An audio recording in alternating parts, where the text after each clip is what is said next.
Hello friends, this is your friend back with a new fanfic. What if Naruto fell in love with Ino and built a harem with Ino, Kurotsuchi, and Haku?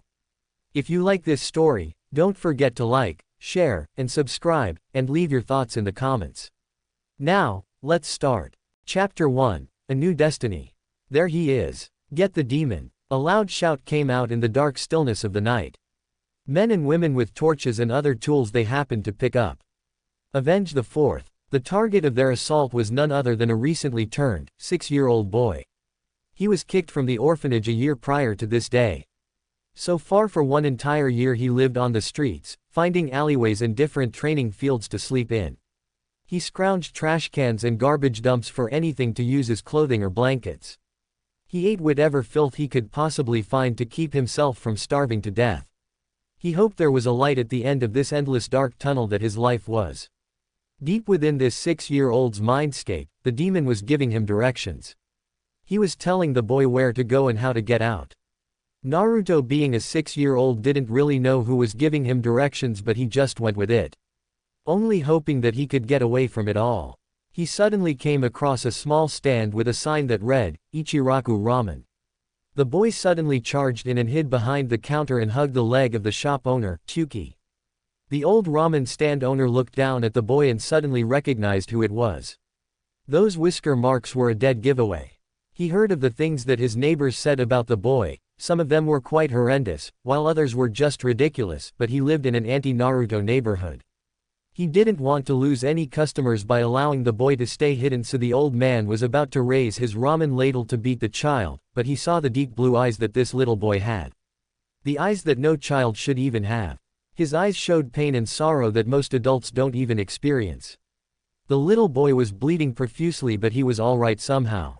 The old man called for his 9-year-old daughter Ayame to come and take the boy to their apartment behind the stand.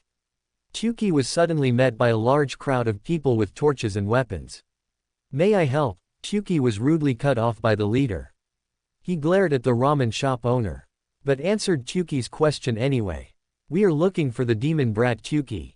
The leader slammed his fist into Chuki's counter, breaking a large part of it. "We saw the creature running down this street.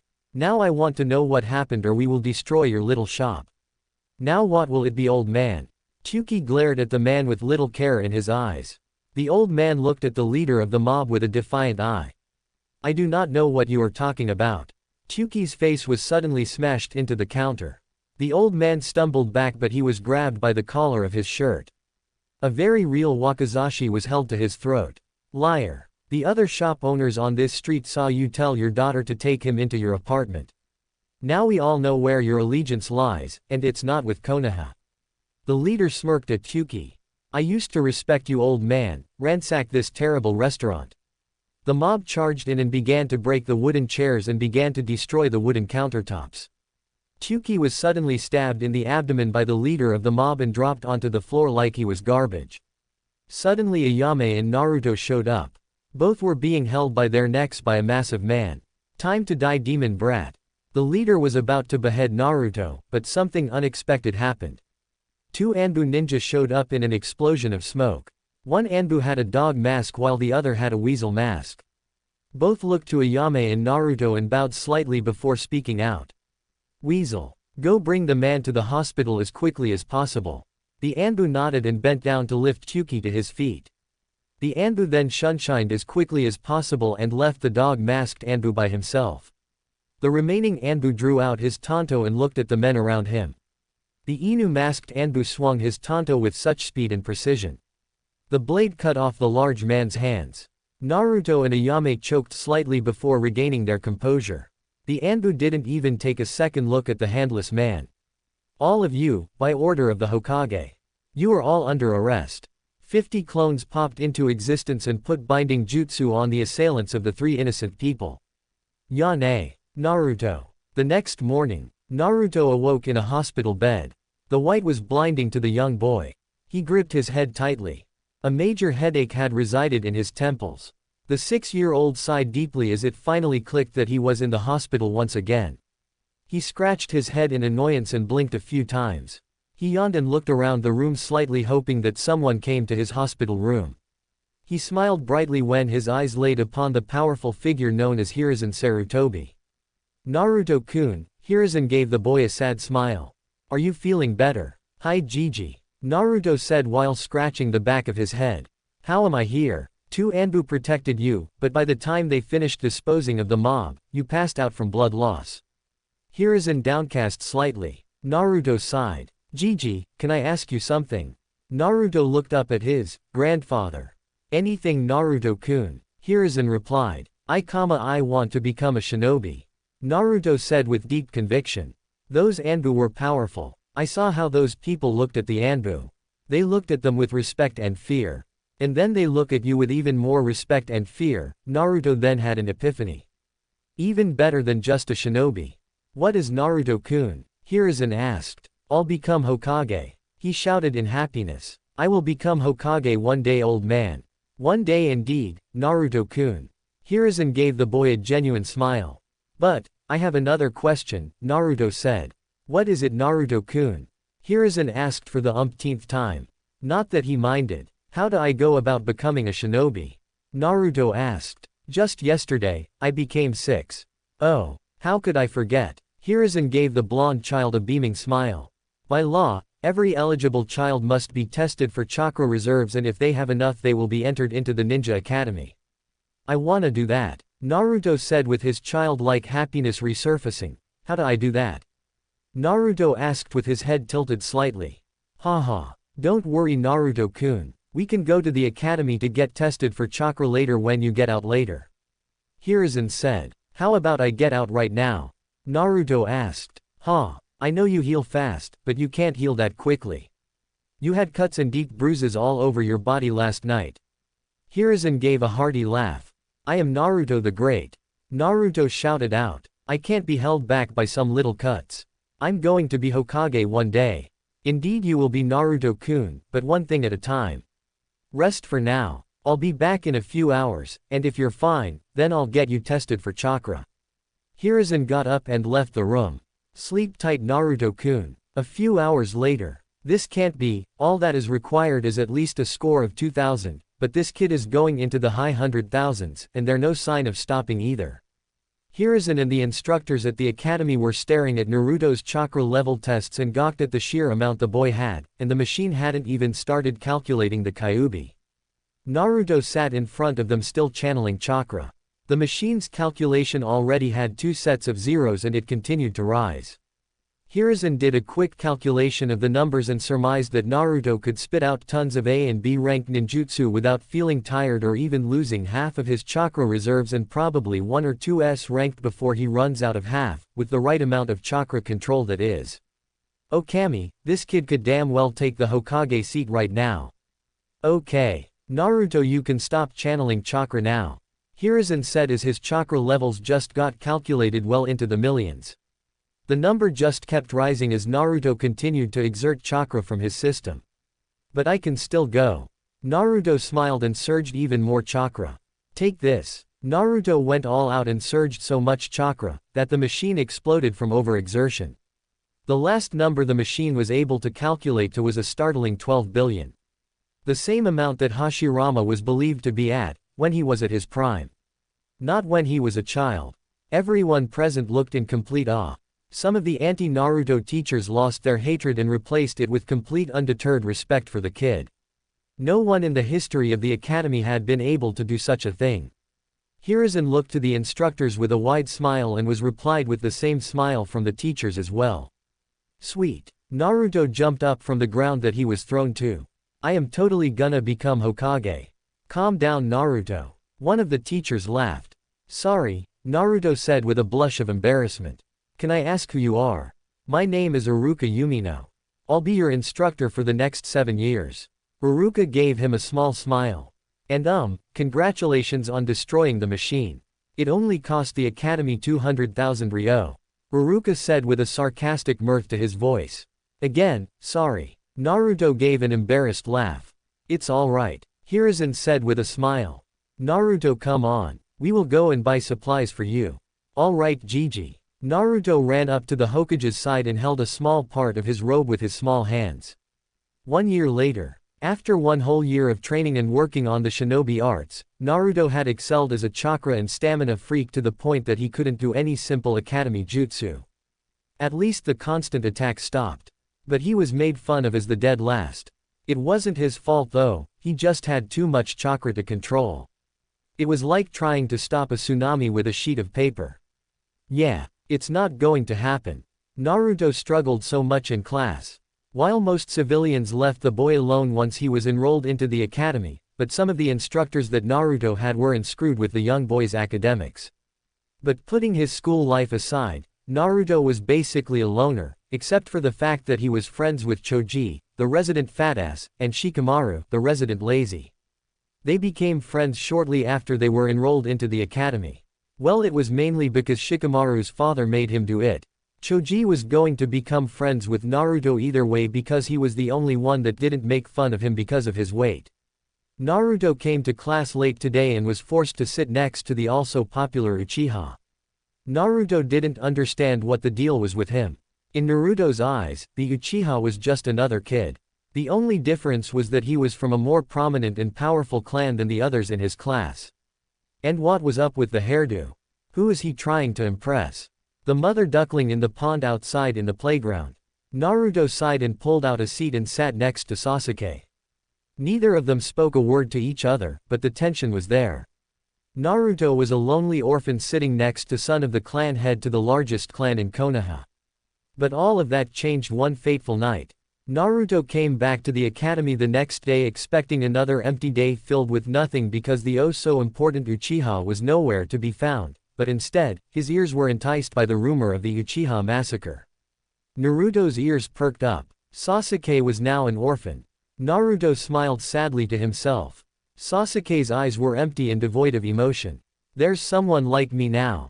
Later that day, the blonde boy was walking on his own near the Naka River. His hands were in his pockets.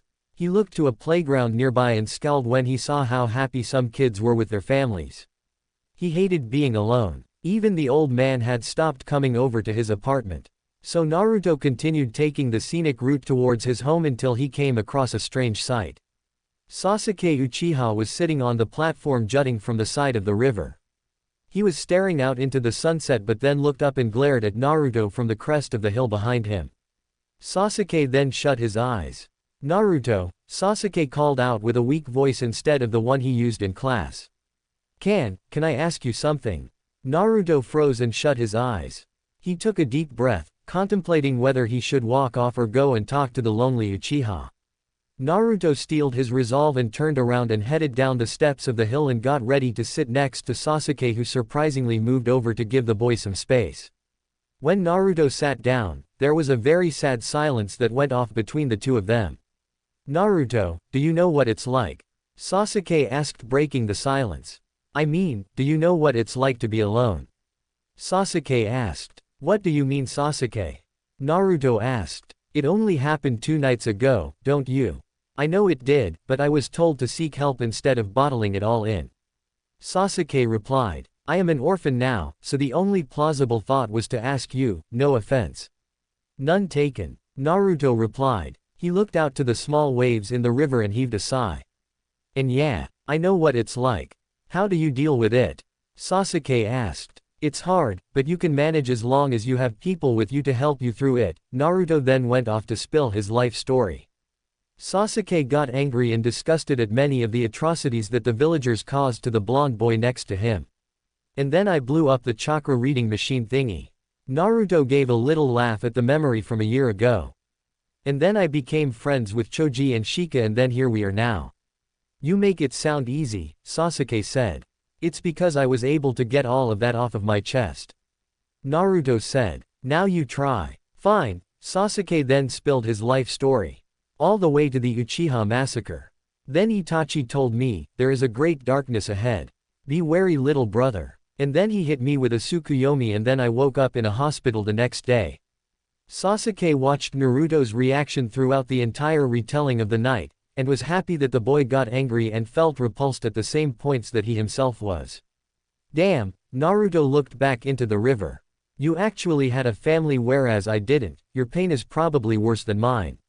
No, Sasuke said suddenly. Naruto looked at the black-eyed boy with surprise, but started smiling when Sasuke started smiling himself. We are orphans. Our pain is the same. Naruto. Naruto perked up to the boy. Will you help me take down my brother? Sasuke asked. Damn straight, but will you help me become Hokage? Naruto asked back. Hell yeah, Sasuke said with a widening smile. Friends? Naruto asked as he held out his hand for Sasuke to take. No. Naruto's smile faltered slightly. Why not? Naruto asked, slightly hurt. We'll be something even better. Brothers. Sasuke took out a kunai. What are you? Naruto's eyes widened when Sasuke slashed his palm open with the kunai. Sasuke winced slightly. Do the same. The Uchiha ordered. Naruto drew out a kunai and dug the blade into his palm and slashed it open, drawing a large gash open into his palm. Blood poured from their hands. Now what? Naruto asked. The cut started burning slightly. We shake hands. Sasuke and Naruto grabbed each other's slashed hand and shook tightly. We are officially blood brothers. What's a blood brother? Naruto asked with a confused face. A blood brother is what we of the Uchiha clan did with clansmen that we were close to. We fight, train, study, and do everything as brothers. Like family. Sasuke said with a small glint in his eyes. What do you say? Naruto weighed the pros and cons, and smiled brightly when the pros drastically outweighed the cons. I accept, Ni-san. Many weeks later. Naruto was happy. He finally had a person to call brother, and said brother was rich, had a large compound, had huge training grounds, and best of all, had a massive jutsu library. He and Sasuke also ran across some stuff in Itachi's old room that ranged from huge suitcases filled with money from bounties he collected as an anbu, to boxes of Pocky, and the best of them all for the two adolescent boys was the limited edition glass case of the Ika Ika Paradise books by Jiraiya of the Sannin. It ranged from the famous orange, all the way to almost non-existent gray. They were also in numerical order. Naruto and Sasuke smiled brightly when they opened the gray Ika Ika book. Its cover said in bold letters, Ika Ika Paradise, the Space Edition. Riku takes a spin in space. Sasuke and Naruto giggled perversely for the next few days as they read through each book. Each one filling their child minds, thus ruining their childhood completely. Their minds became that of closet perverts in one afternoon. Oh, the wondrousness that Ika Ika is. The two of them also ran across another book underneath Itachi's bed. How to Screw with People, especially little siblings. Are you kidding me? Sasuke and Naruto deadpanned when they saw the title. But when they opened the book, they received the greatest wake-up call of their lives. It's time to prank the shit out of people. A few years later, Naruto and Sasuke were smiling like idiots as they sat down from returning from recess. Naruto made a quick count of his classmates like he always did, but then realized that one of them was missing. He looked to Sasuke and gave him a knowing look, and they both charged outside and found that one of them was missing indeed. It was the blonde heiress that Naruto had started growing a crush on for a while. She was surrounded by a bunch of boys. She looked in distress and seemed royally pissed off. Naruto was about to charge in, but Sasuke stopped him and shook his head. Sasuke mouthed the words, "Just watch." Naruto was reluctant but nodded his head. Ino suddenly sent a haymaker punch into one of the boy's jaws and sent him flying into a tree. The rest seemed pissed off, but Ino rammed her fist into another boy and sent that boy into another behind him. Ino then jumped up and rammed her foot into another boy and brought her foot around and rocketed it into another boy's groin. Both Sasuke and Naruto covered their groins as the high-pitched scream reverberated in their ears. The unimaginable nightmares that they had after reading about Ryu getting the same punishment from Riku and Hana in the Ika Ika series. Sasuke and Naruto were crying anime tears as the thoughts of receiving the same started floating in their minds, but then they heard it. The loud scream of pain and anguish followed by a shout of pure rage. They both hopped up to the second-floor window and stared into Iruka's classroom to see all of the students laughing at a singed Iruka covered in itching powder. The two boys laughed even harder and high-fived each other. But they high-fived a little too loud. They looked back into the classroom to see Iruka glaring death upon the two boys. "You two are gonna get it now." Iruka screamed with his big head jutsu activated. A true ninja should be able to survive this fall. The teach opened the window and threw some itching powder on the two boys, causing them to lose their grip. All the while, Haruka was laughing like a maniac. They fell while trying to relieve themselves of the itching sensation, only to fall on the two remaining bullies that surrounded Ino.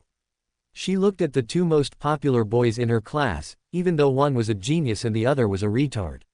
She gave Naruto a small smile and nodded a thank you at the two and ran back into the building.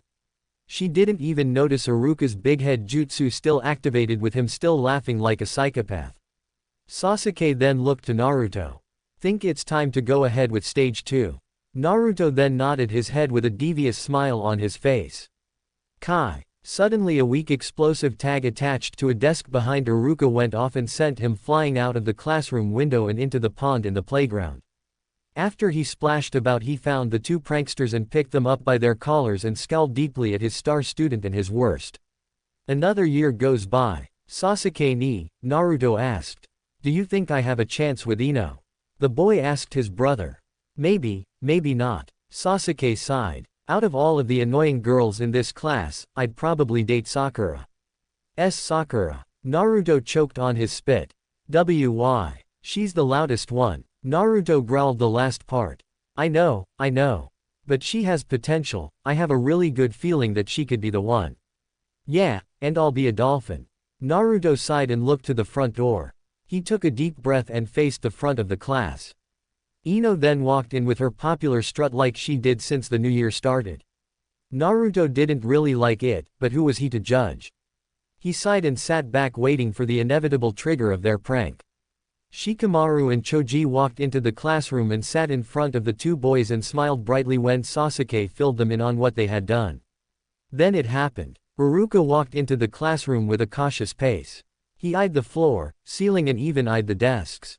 Turns out that Sasuke and Naruto were trying to break their previous record of 17 pranks in 1 week and they were already at 17.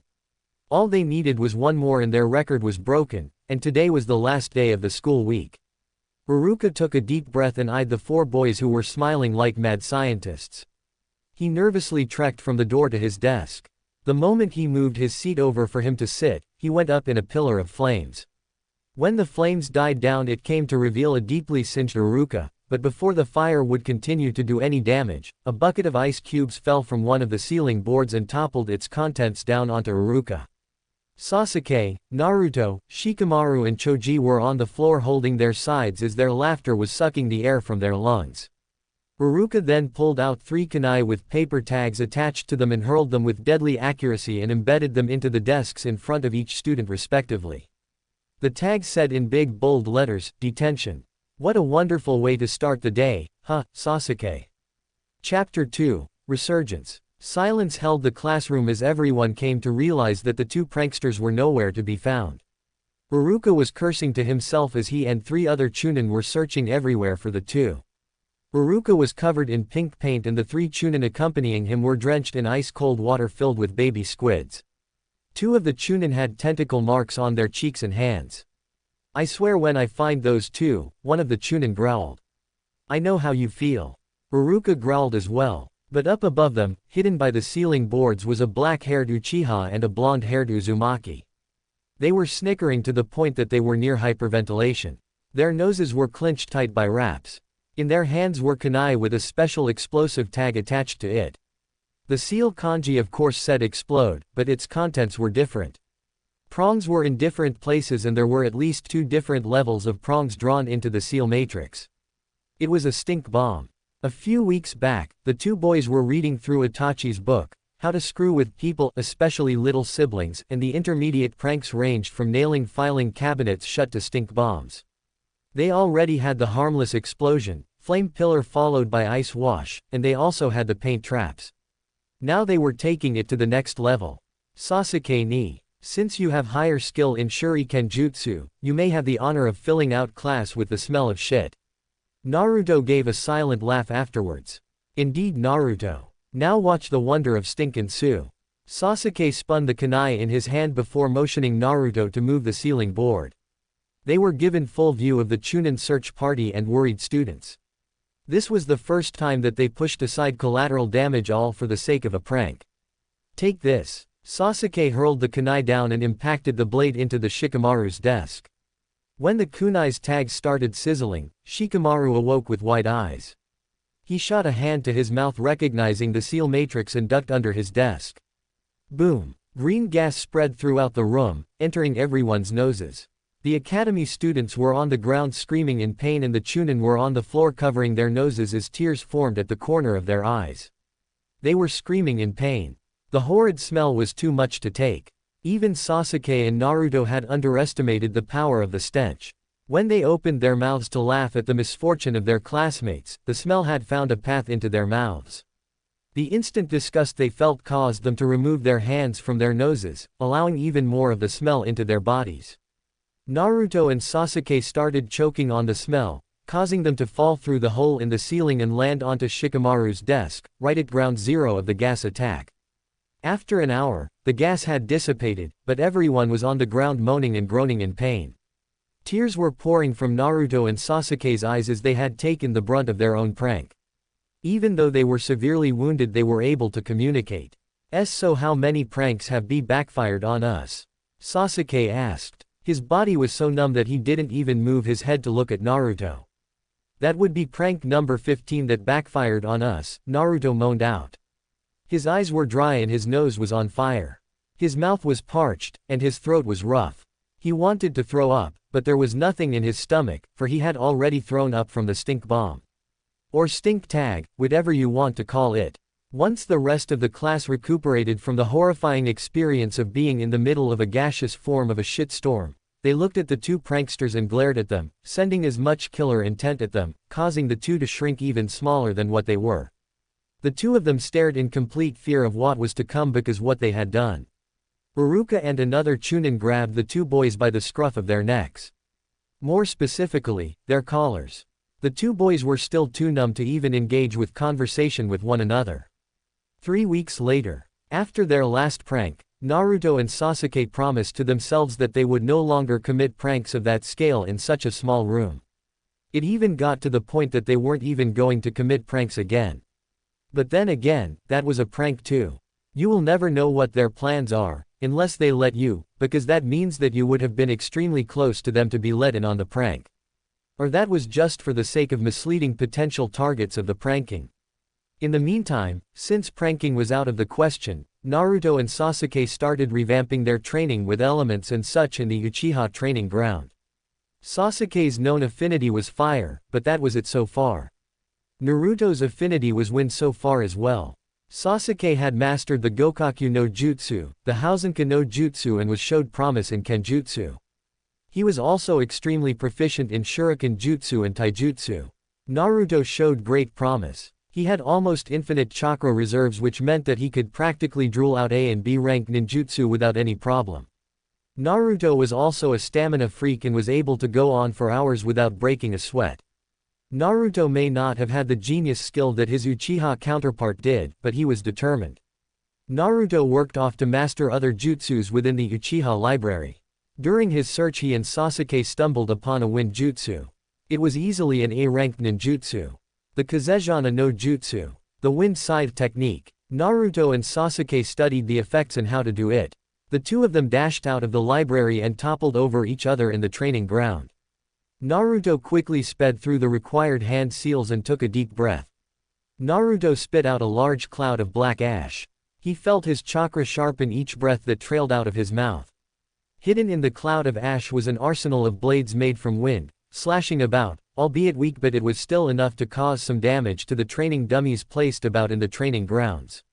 The two boys were amazed with the damage caused by the attack.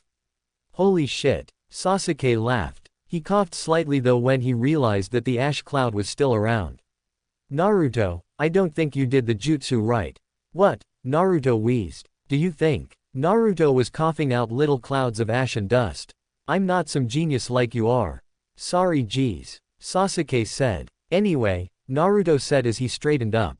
They trained like that for weeks and months.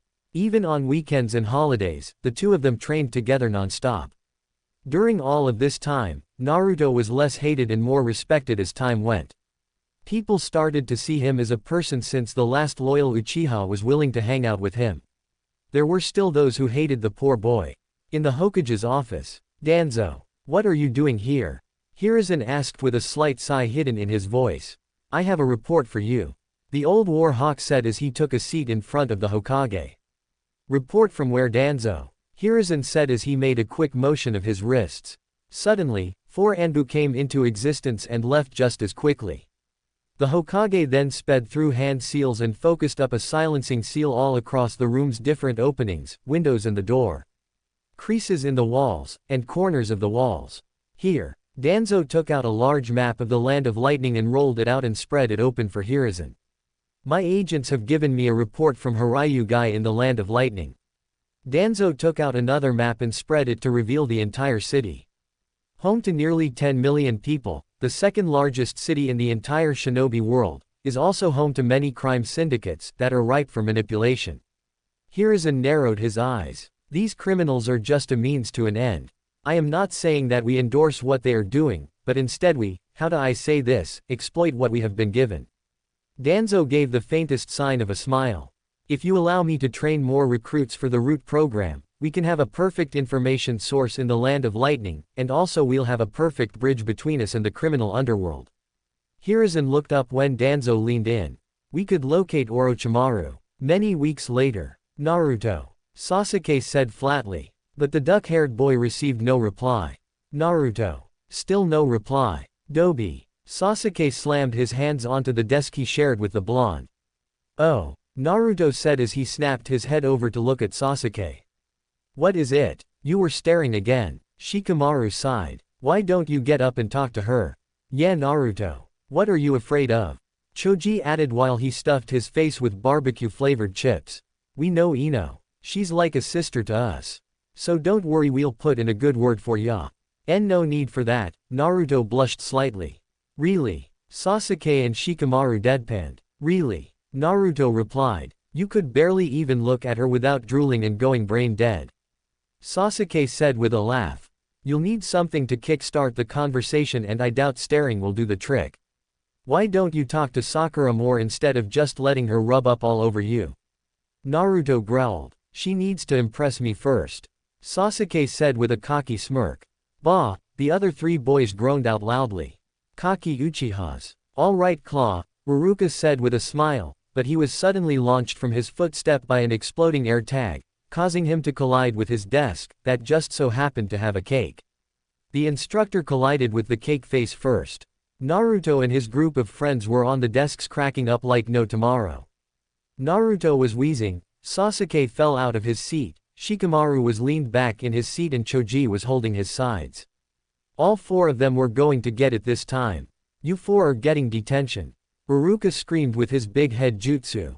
Again. After learning about pointless things like why shinobi wear baggy clothing and why sandals are worn instead of shoes, the 4 boys were sitting in silence in the detention room. But they were suddenly accompanied by another boy. Kiba Inuzuka. Kiba. The 4 boys called out.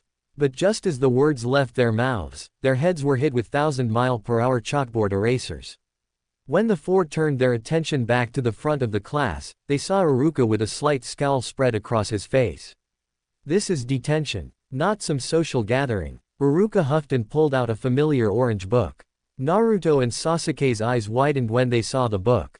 Naruto's head tilted slightly. Sasuke nodded at him and raised his hand. Sasuke, no, you can't go to the restroom. Iruka said without even looking up from his book. I just wanted to know if you made it to the 10th chapter yet. Sasuke said with an innocent voice. Iruka's face turned beet red as a large perverted smile spread across his scarred face. His eyes widened when Naruto pulled out a maroon book and Sasuke pulled out a blue book. Iruka shut the orange book in his hands and looked at the 2 boys. What are you 2 reading? Iruka said while he narrowed his eyes. Lost at Sea Edition. Sasuke said. Lost Island Edition. Naruto replied without looking up. Of what book series? Iruka asked. Ika Ika Paradise. The 2 boys said at the same time.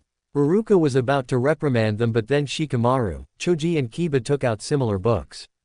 Space Edition. Kiba said with a small smirk. His book was gray. Beach Edition. Shikamaru said as he took out a box of tissues. His book was tan. Camping Edition. Choji said. But he was replied with balls of paper being thrown at him by his classmates, but he was surprised to see Iruka throwing paper as well. His green book was dropped from his hands. "You're not cool enough," Haruka said with a scowl on his face. "That was the lamest addition to the series." Kiba added with a disgusted tone. "Come on Choji. Here. The desert edition," Sasuke said as he tossed the boy a brown book. "Hana and Riku, let's just say, things get sandy, if you know what I mean." "No, I don't know what you mean," Choji replied. Smack. Every male present in the room facepalmed. Sasuke sighed deeply and looked at Choji with a straight face. He reached back into his bag and pulled out the original Ika book and handed it to the plump boy and took back the desert edition. "Read the first one before you read any other, spoilers you know." Sasuke whispered and went back to his seat to continue reading the Lost at Sea edition. A few hours and various perverse giggling fits later. The perverts of the detention room got so caught up in what they were reading that they didn't notice the sun going down in the distance. They became so engrossed with what they were reading that they didn't get out of detention until it was 9 at night. Haruka knew he was going to get a mouthful from his boss. "Alright you guys, remember, the graduation exam is tomorrow. Get some rest and train extra if you want to. And thank you guys for a finally quiet detention." Haruka finished with a laugh. "I never knew that those kids were into the Ika series. My question though, is how did they get their hands on it?" Naruto waved his friends goodbye and headed home to his run-down apartment in the bad side of the village. He sighed and walked quietly. His hands were in his pockets and his mind was elsewhere. He popped his neck and continued to walk at a calm pace, even though gangs were out at this time of the night. Naruto could smell the lingering scent of smoke and marijuana. He clenched his teeth and fists and continued forward to avoid any unwanted attention. He could hear footsteps coming from behind. He quickened his pace. They kept getting louder. Naruto walked past a lamp post and saw 8 shadows right behind him. He sped through hand seals and ran ahead to get some distance from his would-be attackers. He somersaulted and spun around on one foot to face his targets. When he went through the final hand seal, he took a deep breath and spit out a large cloud of ash towards the gang of delinquents following him. "Fuden, Kazejana no Jutsu," the boy shouted out as the ash continued to shoot from his lungs. 1 was armed with a baseball bat, 3 were armed with brass knuckles, 2 were armed with knives and the last 2 had lead pipes in their hands. Once the ash cloud washed over them, they started laughing. But it was cut short once the wind blades started flying through the ash cloud. Naruto took off running into the night, not even looking back once at the people he might have killed. He took to the roofs, mentally berating himself for not taking it in the first place. He made it to his apartment in no time and charged for his room and charged in and slammed the door shut. He locked all 30 locks and shut the windows. He charged for his bed and collapsed. That was too close. The next day, Naruto and Sasuke met at Ichiraku ramen stand. Well, Sasuke met Naruto while Naruto used up all of his money on breakfast. Naruto had finished downing his 15th bowl and smiled at the 2 chefs. "Thank you Jiji, Iyame-ne-chan."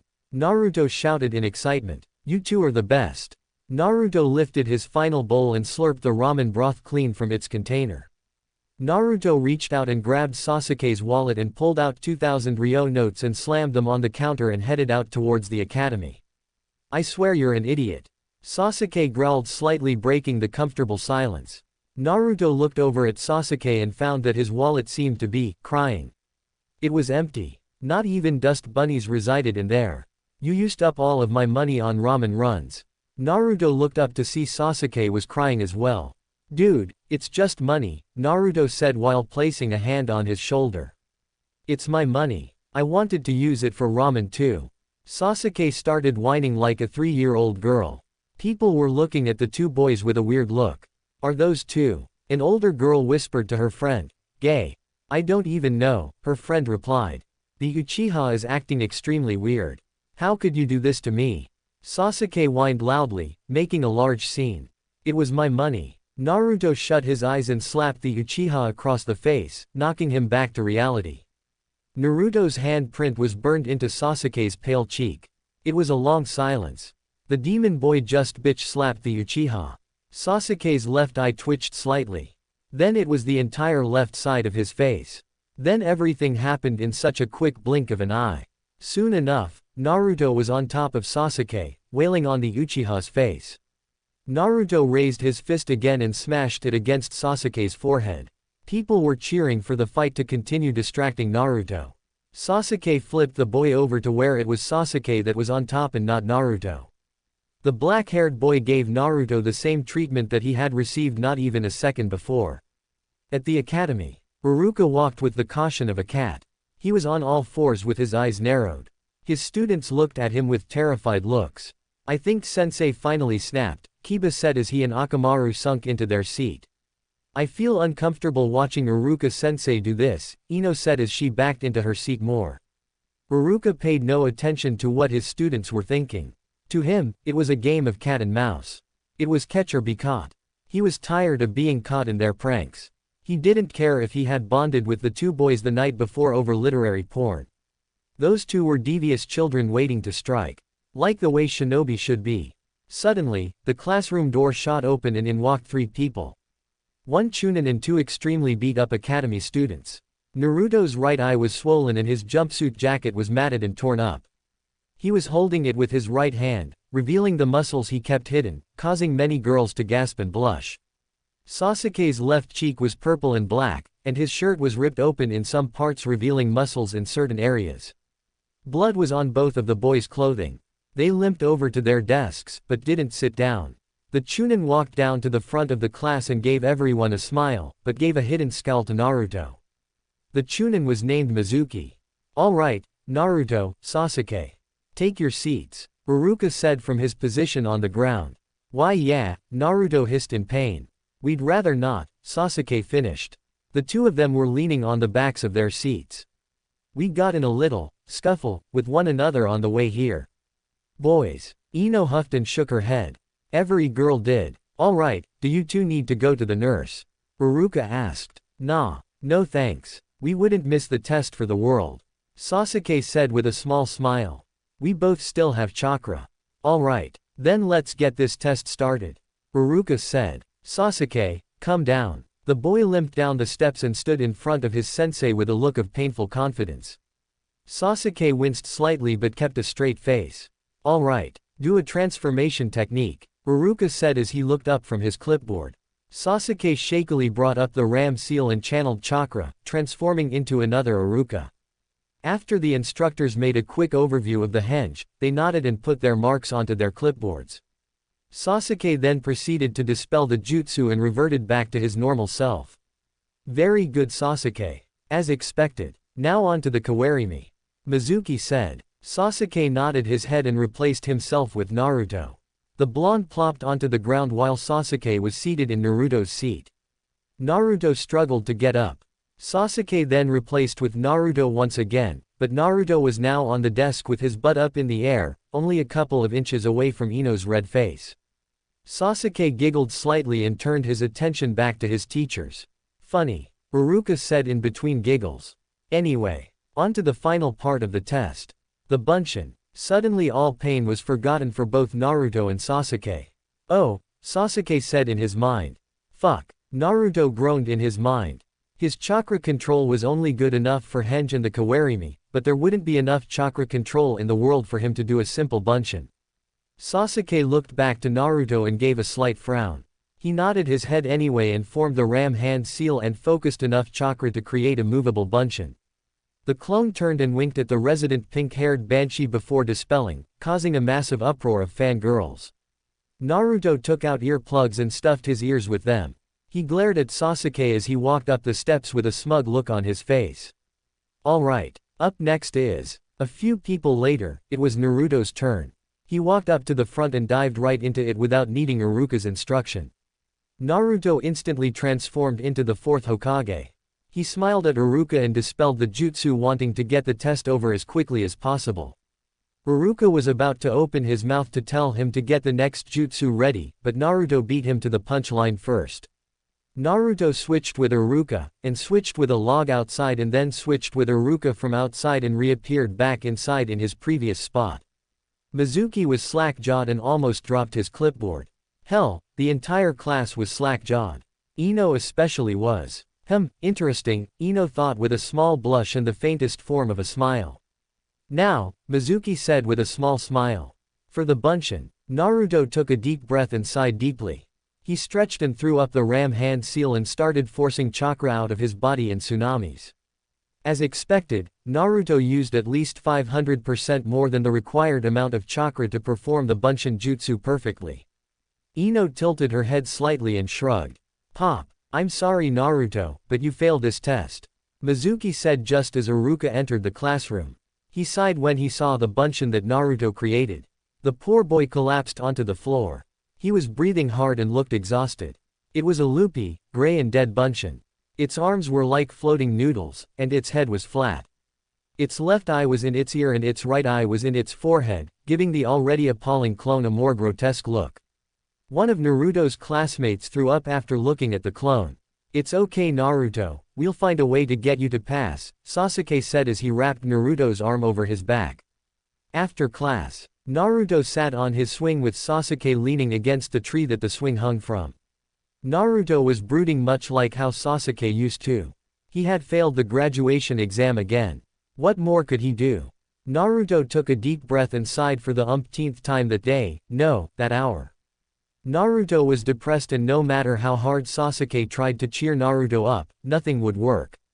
Even Kiba, Shikamaru and Choji tried too, but nothing worked. "Yo, Naruto. I'm going home now. Be safe bro and good luck," Sasuke said with a frown. Once everyone left the courtyard of the academy, Naruto was suddenly approached by the white-haired instructor from his class. "Naruto." The Chunin called out. Hi, Mizuki-sensei."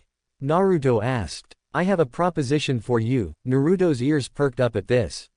"What kind of proposition?" Naruto asked. "Somewhere in the forest surrounding Konoha." Naruto was staring intently at the scroll in front of him.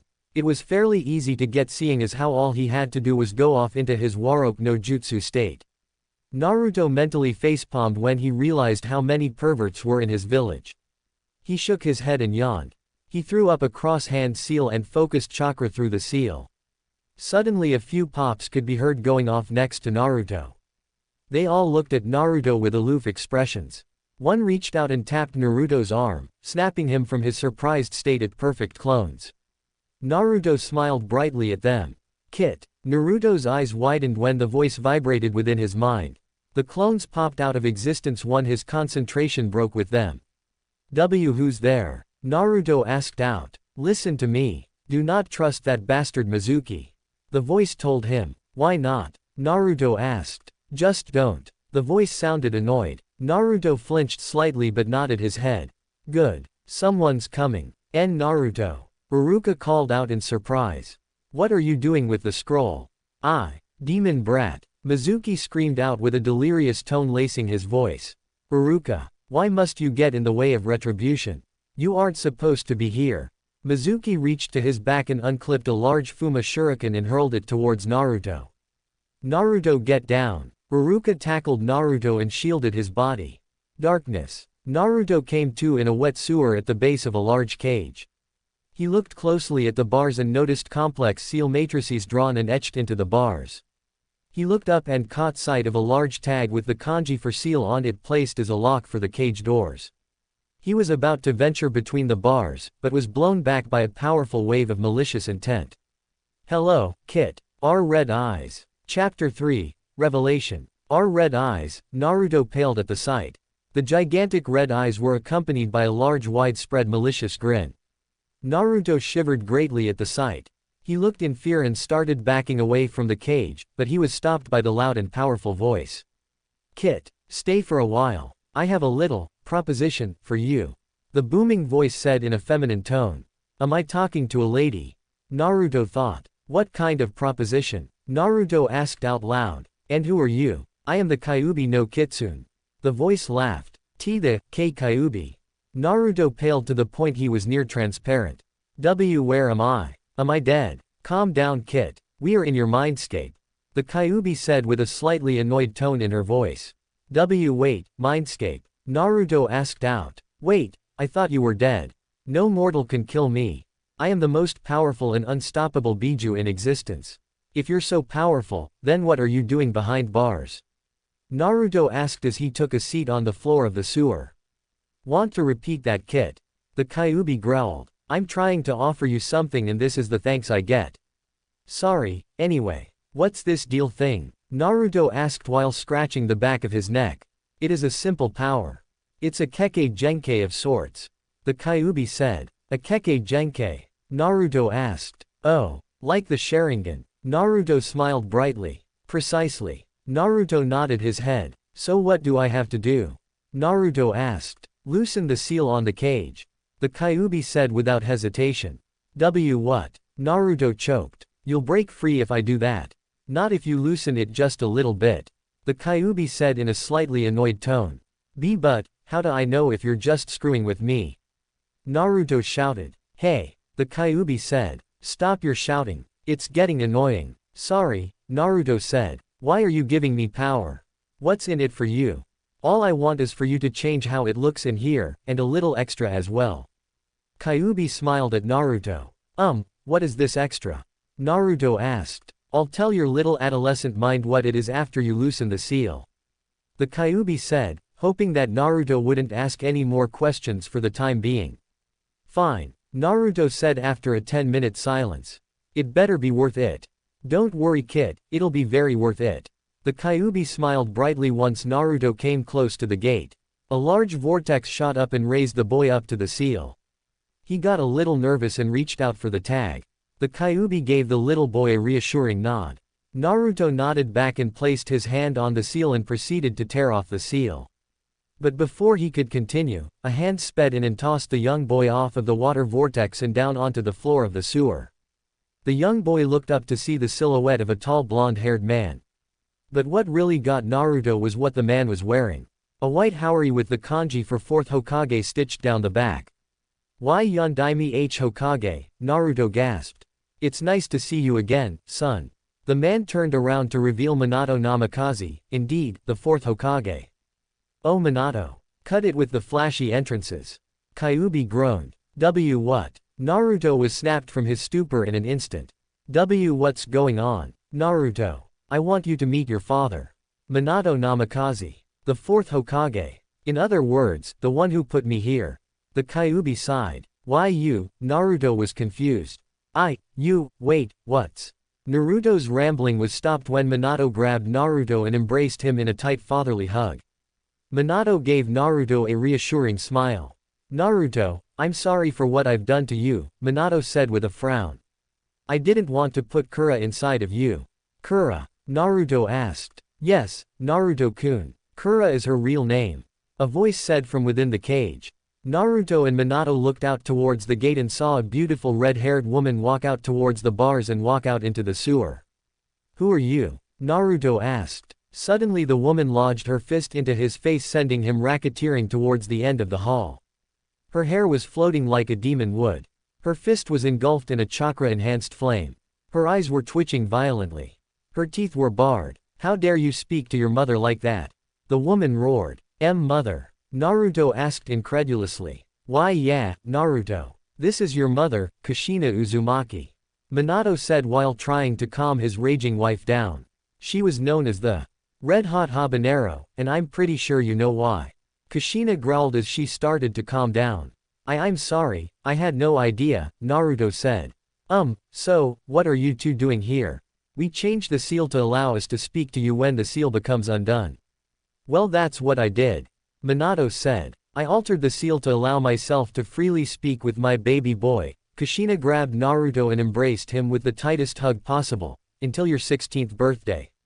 Why 16th? Naruto asked with a slight frown on his face.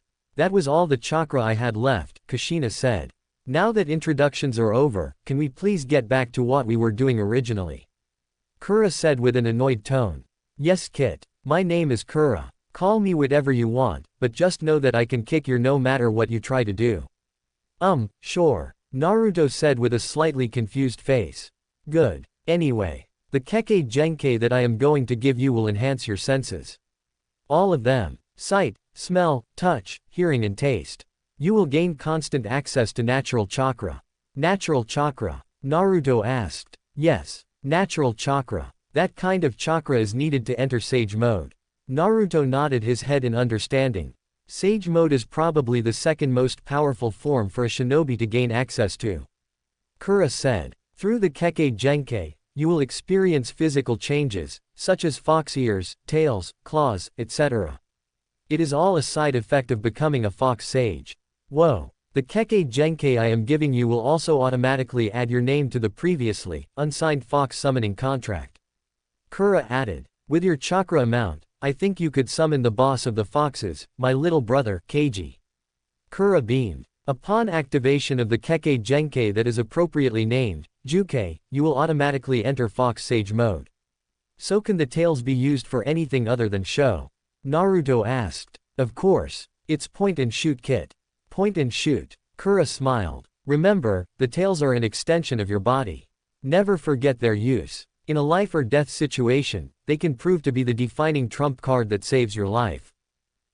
So, what do you say, Kit? Kura asked. Naruto sat silently for a while and looked to his parents for their opinion. Kushina nodded her head and flashed 2 thumbs up and smiled brightly. Minato on the other hand had a thinking face on. Dad, what do you think I should do? Naruto asked. Just follow what you think is best. Minato said. Oh, don't be like that Mina-kun, Kura slurred the honorific. After all that I've taught you. Kura feigned a frown. That's the thanks I get. What do you mean, taught you? Naruto asked. Where do you think Mina-kun got the Rasengan and the Hiraishin? Kura asked as she began to laugh. It came from me. I gave him the formulas, I gave him the ideas. Yeah, Minato sighed deeply. Dad, it's alright. No need to feel so down. Naruto said with a smile. Tell me about it. I wanna know. Minato opened his mouth to reply, but his hand suddenly went transparent and started glittering. Minato gasped but nodded his head. He took a deep breath and coughed uncomfortably. Minato released his breath and sighed. It looks like my time is up. I'm sorry that I wasn't able to spend more time with you, son. By the way, tell Kakashi, if you ever see him or hear of him, tell him to stop reading porn. It's bad for his one eye. Minato and Naruto embraced each other one last time. Goodbye, son. And with that, Minato vanished into nothingness, leaving his mother and the gigantic 9-tailed fox apparently named Kura. Alright, so where were we? Naruto asked as he wiped away his tears. Oh, right, let's go. The orange-clad blonde charged forward towards the gate and was once again raised up to the seal tag placed on the gate. He reached out and tore off the tag by just a millimeter off the gate. That's good enough, Kit. Push it back. I'm pretty sure that you don't want those changes to be permanent. Kura shouted worriedly. But Naruto didn't react fast enough, causing a massive surge of Kura's chakra. The resulting wave forced the boy into a wall behind them. Red chakra poured from between the bars, replacing the ankle-depth water, with 20-foot deep sea of red chakra. Naruto felt like he was melting. The red chakra was flowing out in tsunamis from the biju behind the bars. Naruto was literally swimming in red chakra. He focused some of his normal chakra and widened his eyes when he saw the distraught looks on both his biju and mother. Push the tag back into place. Kura screamed. Any more and you'll make the changes permanent. Read author's note at the end to get a better understanding of this ability. Naruto started swimming towards the gate, but too much chakra was flowing out and the powerful current kept pushing him back. Naruto felt weighed down. His muscles were on fire as the demonic red chakra seeped into his body through his pores. At the molecular level, the chakra was changing it, giving Naruto a more demonic feral look, but he continued to swim towards the tag. God damn it. Naruto growled as his canine teeth extended. His hair became wilder. Soon enough, the once blonde hair started gaining strands of red hair. For some strange reason, his eyes still stayed blue. Naruto's fingernails extended to that of an Inuzuka's. Naruto didn't care though, nor did he notice. He needed to get to the damn seal tag. After a few moments of swimming against the current, Naruto finally reached the bars and slammed his palm against the seal tag, effectively shutting off the flow of Kura's chakra. Naruto floated out onto the surface of the sea of chakra. Slowly but surely, the chakra was sucked into his body. Changes were made instantly. His whiskers were darker, and his eyes were deep purple instead of blue. Naruto's pupils were slits instead of circles. Kushi-chan, being in the presence of a large amount of my chakra made the genes of his father turn recessive and brought out the inner Uzumaki, hence the red hair. Kura sighed in defeat. But here is the bad news, Naruto, Sai way too much chakra flowed out. So that means, Kushina gasped. His Juke will be eternally activated. Kura said. In the real world, Naruto get down. Iruka protected the young boy from the large Fuma shuriken. Splash. Iruka groaned in pain as the blade dug into his spine. Iruka wasn't about to give Mizuki the satisfaction of him screaming in pain. Iruka gritted his teeth and clenched his fists. Naruto passed out below him, but suddenly, a massive blast of red chakra shot the instructor off of Naruto and sent him flying into a tree. The man was barely conscious, but woke up when he heard the shout. Mizuki was about to reach for his second shuriken. Taju Kage Bunshin no Jutsu. The shout was demonic and feral. Iruka's eyes widened when he laid his eyes upon a red-headed Naruto.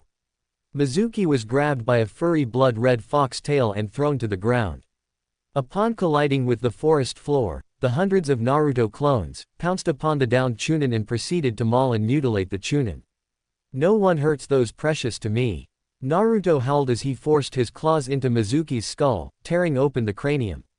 All around his clones wailed on the Chunin, to the point that after a few minutes, the entire forest was painted crimson. Pieces that once made Mizuki, were thrown about in different parts of the forest. His left eye would be with his right foot, while his right eye could be with a part of his heart and tree. Naruto left nothing of Mizuki. Once he finished cleaning up the trash, Naruto shut his eyes and let his 9 tails flow softly in the waves of wind flowing throughout Konoha. His purple eyes glowing maliciously in the moonlit night. He was covered in a red aura of chakra. Next to him were his clones resting. Naruto clapped his hands together and all of the clones dispelled, filling his mind with their memories and other such experiences. Naruto felt lightheaded. He lost his footing and collapsed onto the ground. The next morning, Naruto awoke with an extremely powerful headache. Much like the one he had the next morning after trying sake at the Uchiha compound a year ago. Naruto gripped his head in a failed attempt to calm the pounding pain radiating from his temples. He stretched his arms and soon enough his tails joined in. Wait, tails. Naruto's eyes went wide as plates as he reached down and held the one of the 9 furry tails coming. Hey, Naruto. Watch your language. A rather terrifying feminine voice reverberated from within his mind. Ka-chan. Naruto asked. Who else would it be? Kushina replied. Naruto's mind went soft as a large smile spread across his face. Tears formed in his eyes. It was real after all, Naruto thought as the tears started falling. I thought it was a dream, I guess the tails are a given that it isn't, but wait.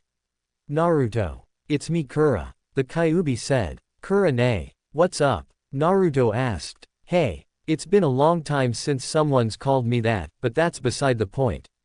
Kura said. What is important, is the fact that because of the fact that you were submerged in 20 feet of my chakra for nearly 20 minutes in your mindscape, the Juke is now permanent. Oh, Naruto downcast. There's no way of tuning it off, is there? Sadly, there isn't. Adding more of my chakra will probably turn you into a demon, and taking out my chakra will kill you. You're stuck with it, Kit.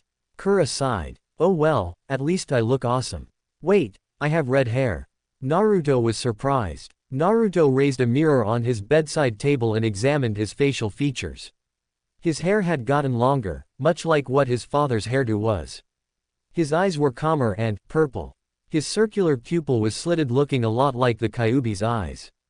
He smiled and shut his mouth instantly when he saw how sharp his canines were. His whiskers were pretty thick too. He turned his head and found 2 fox ears, instead of his normal human ears. Holy shit, Naruto gasped. Wait, what's with my voice? Naruto shrugged and continued examining his new body. He also seemed taller. Once he gets measured, he'll find that he is actually 2 inches taller than what he previously was. He smiled and flashed his teeth. After a long silence, he realized that he felt a strong presence with the surrounding area. He could sense people's chakra, emotions and auras. Not only that, but when he focused his eyes, he could see chakra flowing into and out of his body in a steady stream. Naruto-kun, an old voice sounded from the other side of the room. Naruto dropped the mirror and looked to see the Sandaime sitting in a seat in the corner of the room. He was stuffing his pipe with tobacco. I see that you're awake. Gigi. Naruto called out happily, flashing his canines. Naruto-kun. I suppose that you met the Kyuubi. Hiruzen said. How was it? You know I'm going to have to explain this to the councils. Oh okay Gigi. Naruto smiled and sat up. This is what happened. An hour later. So that's what happened. Hiruzen let out a long puff of smoke from his pipe. He nodded his head at Naruto and asked him to raise his shirt. Now channel chakra Naruto. The red-headed boy nodded his head and started channeling chakra. The strange thing though, was the fact that instead of his chakra being blue it was blood red. The seal seemed red but was still in perfect condition. What do you see Gigi? Naruto asked. I may not be a seal master like your grandfather, but from what I can discern, the seal looks to still be in perfect condition. Hiruzen smiled at Naruto. It's all right then. Come to the Hokage Tower in 2 weeks for your ninja registration photo. What do I do about this look? Naruto asked, changing the subject. I don't want people to attack me again because of me really looking like a demon. I will explain everything in a public revelation in a few days since you know about your father. Hiruzen said. Seeing as how easily swayed the civilians can be, they will be quick to accept you. Alrighty then. Oh, can I get new clothes? Naruto asked. A week later. Naruto had explained the situation to his 4 closest friends, Shikamaru, Choji, Kiba and Sasuke. They at first were weirded out by Naruto's new appearance, but they came to accept him without a doubt. They also found that sparring with Naruto was now nearly impossible, since he had mastered the Kage Bunshin, and the fact that since he will be in the Juke, he could sense danger whenever it got too close. Hiruzen watched Naruto's progress through his Kage crystal ball, since Naruto got out of the hospital. As a precaution, he had a team of Anbu watch Naruto and make sure that the seal hasn't weakened. He couldn't let the Kyuubi rampage the village again. As for Naruto's appearance, the boy got rid of the orange jumpsuit, and replaced it with a long-sleeved, high-collared, black shirt. The shirt had 3 metal plates that wrapped around from the front to the back of the shirt, with iron mesh in the inch-long gaps for extra protection. Naruto changed the cloth for his Hitai-8 from blue to orange and wrapped it around his forehead like any normal shinobi. He wore standard baggy black shinobi pants and had ankle wraps and black shinobi sandals. The black mixed well with his red hair, orange Hitai-8, and orange tails that swished about behind him. Naruto was quite happy with his new appearance, and apparently, the rest of the village was. He lost his baby fat and had a somewhat leaner face. His muscles were getting more defined and his chakra capacity skyrocketed. Not only was he powerful, but the village was in love with him as they were finally filled in on the boy's heritage. Naruto was currently on his way towards Sasuke's house with the whole group together. He had his hands in his pockets. His high collar was waving softly in the wind that blew past his red hair. His tail softly swished back and forth after each step. Once he reached his destination he heaved a happy sigh and opened the gates of the compound and walked up to see Sasuke doing sit-ups without a shirt in the training grounds. Oi, shirtless duck head, Naruto called out with a laugh. We're here. Sweet. I thought you guys weren't going to show. Sasuke waved at Naruto. What made you think that? Another week later, Naruto and Sasuke were on their way to the Hokage Tower for their ninja registration photos. Kiba and the others already took their photos and were on their way to the park for some cloud watching. The two tripped each other along the way and raced halfway. People were cheering for both of them as they passed, but they paid no attention to it. After they took their registration photos, they headed into Hiruzen's office for official documents to be signed and such. But once they opened the door, a little boy with a helmet charged through. He held a wooden kunai and had a goofy expression on his face. En garde old man, it's time for me to claim the Hokage seat. The little boy charged forward but tripped on his own feet and landed face first with the floor of the office. When the boy sat up he glared at both Naruto and Sasuke. You two placed a trap here huh? What? Sasuke asked. What the hell is wrong with you kid? Naruto growled, flaring his chakra slightly. Naruto grabbed the black-haired boy by the scruff of his shirt. Namikaze-sama. I advise that you unhand the honorable grandson. A man with black glasses called out from the front door. Please. Yeah, let me go oof. Konohamaru was met with Naruto's chakra-enhanced fist, and forced into the wall behind him, but was caught by one of Naruto's tails, to protect him from the potentially life-threatening impact. I am on the shortcut to becoming Hokage. Hey, runt. There's no shortcut to becoming Hokage. Sasuke quickly reprimanded. I'm out of here. Come on Sasuke. Naruto left the office with his tails clenched and his chakra flaring. Naruto was pretty pissed off. As the two walked out of the Hokage tower, Konohamaru caught up with them. Hey, what do you want, brat? Naruto growled out, not even bothering to turn around to face the boy.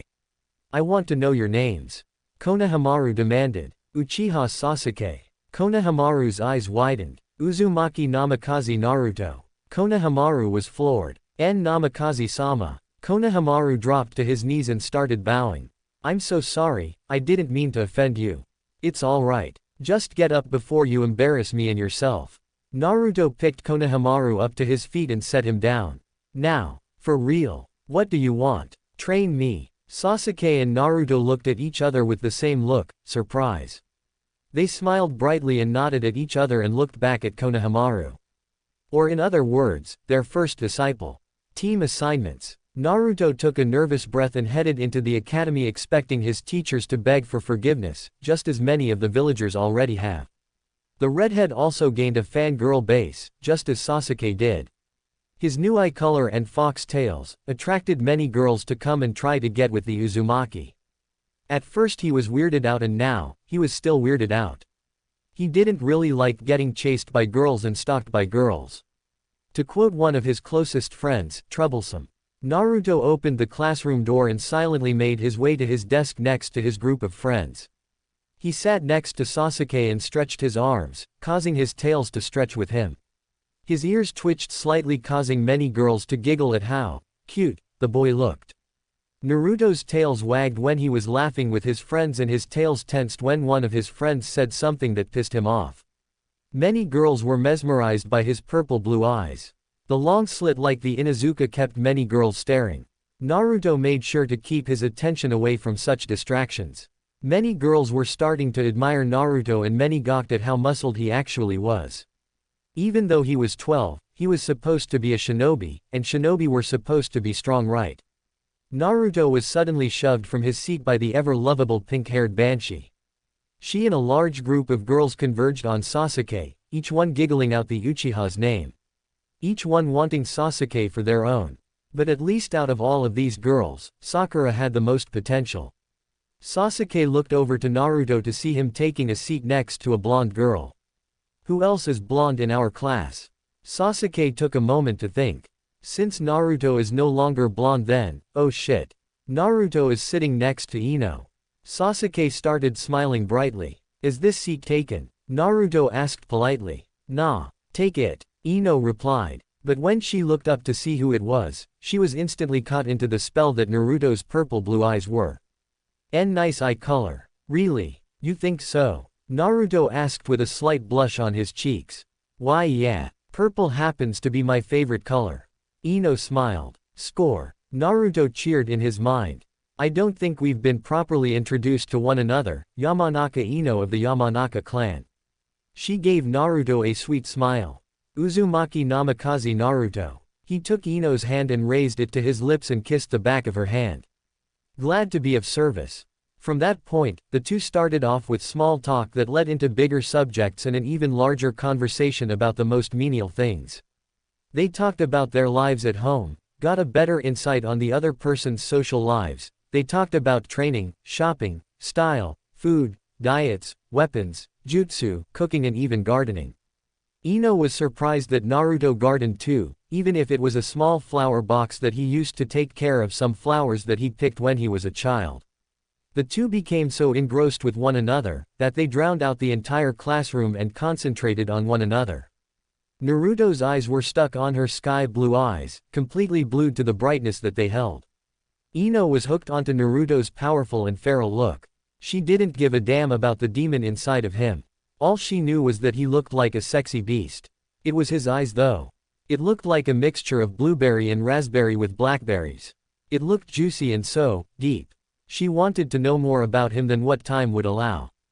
All right class. Haruka called out. He looked shocked when his class didn't respond the way they should have.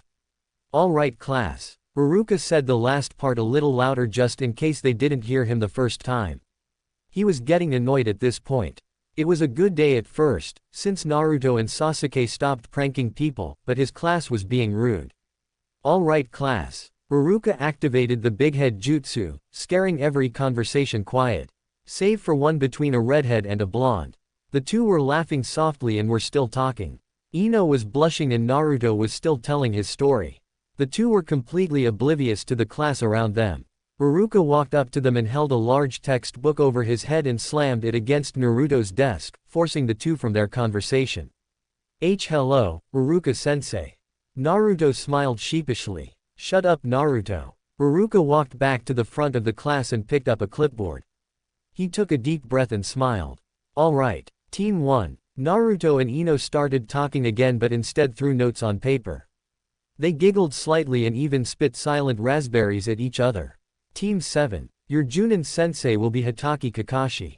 Hitaki Kakashi, sounds familiar. It will consist of Uzumaki Namikaze Naruto, this elicited a few giggles and squeals. And, Uchiha Sasuke. A shadow clone popped into existence and front flipped into the air and knuckle bumped Sasuke and dispelled shortly after. And, Haruno Sakura. Many fangirls were whining and crying about not being on the same team as Naruto and Sasuke. Sasuke didn't mind, but Naruto was pretty down. Team 8. Your Junin sensei will be Kurenai Yuhi. It will consist of Inuzuka Kiba, Hyuga Hinata, and Aburame Shino.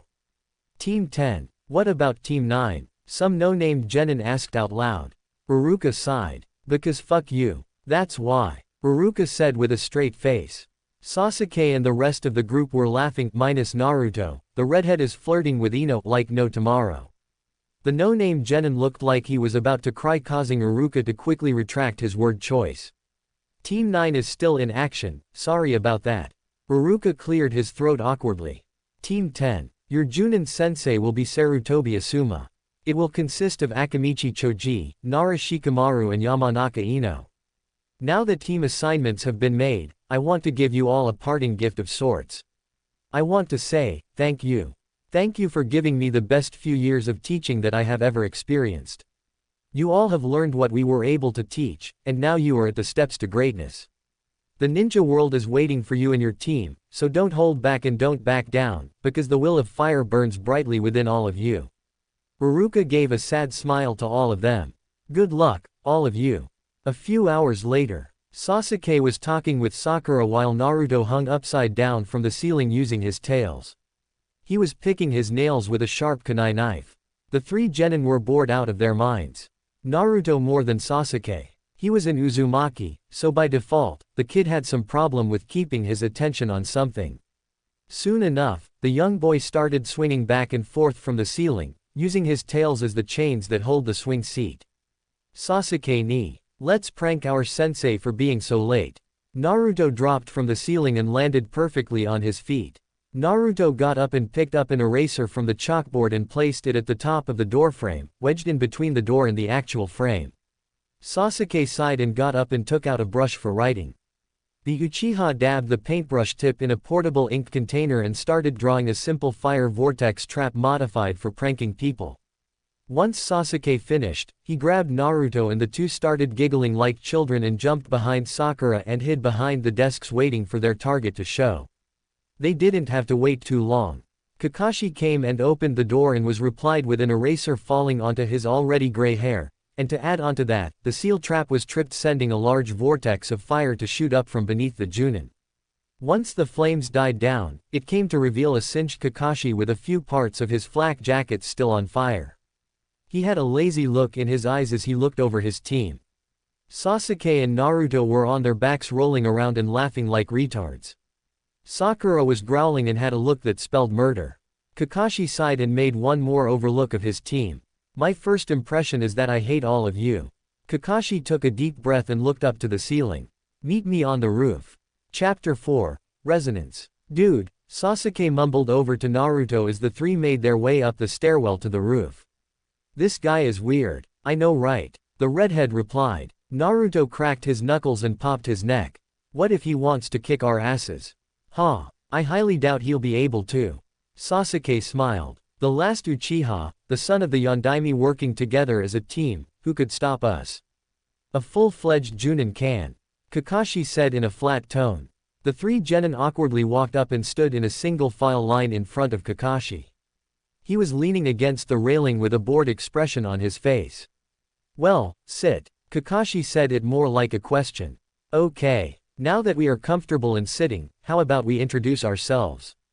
After looking amongst his students for a few seconds, he huffed. I guess I'll go first.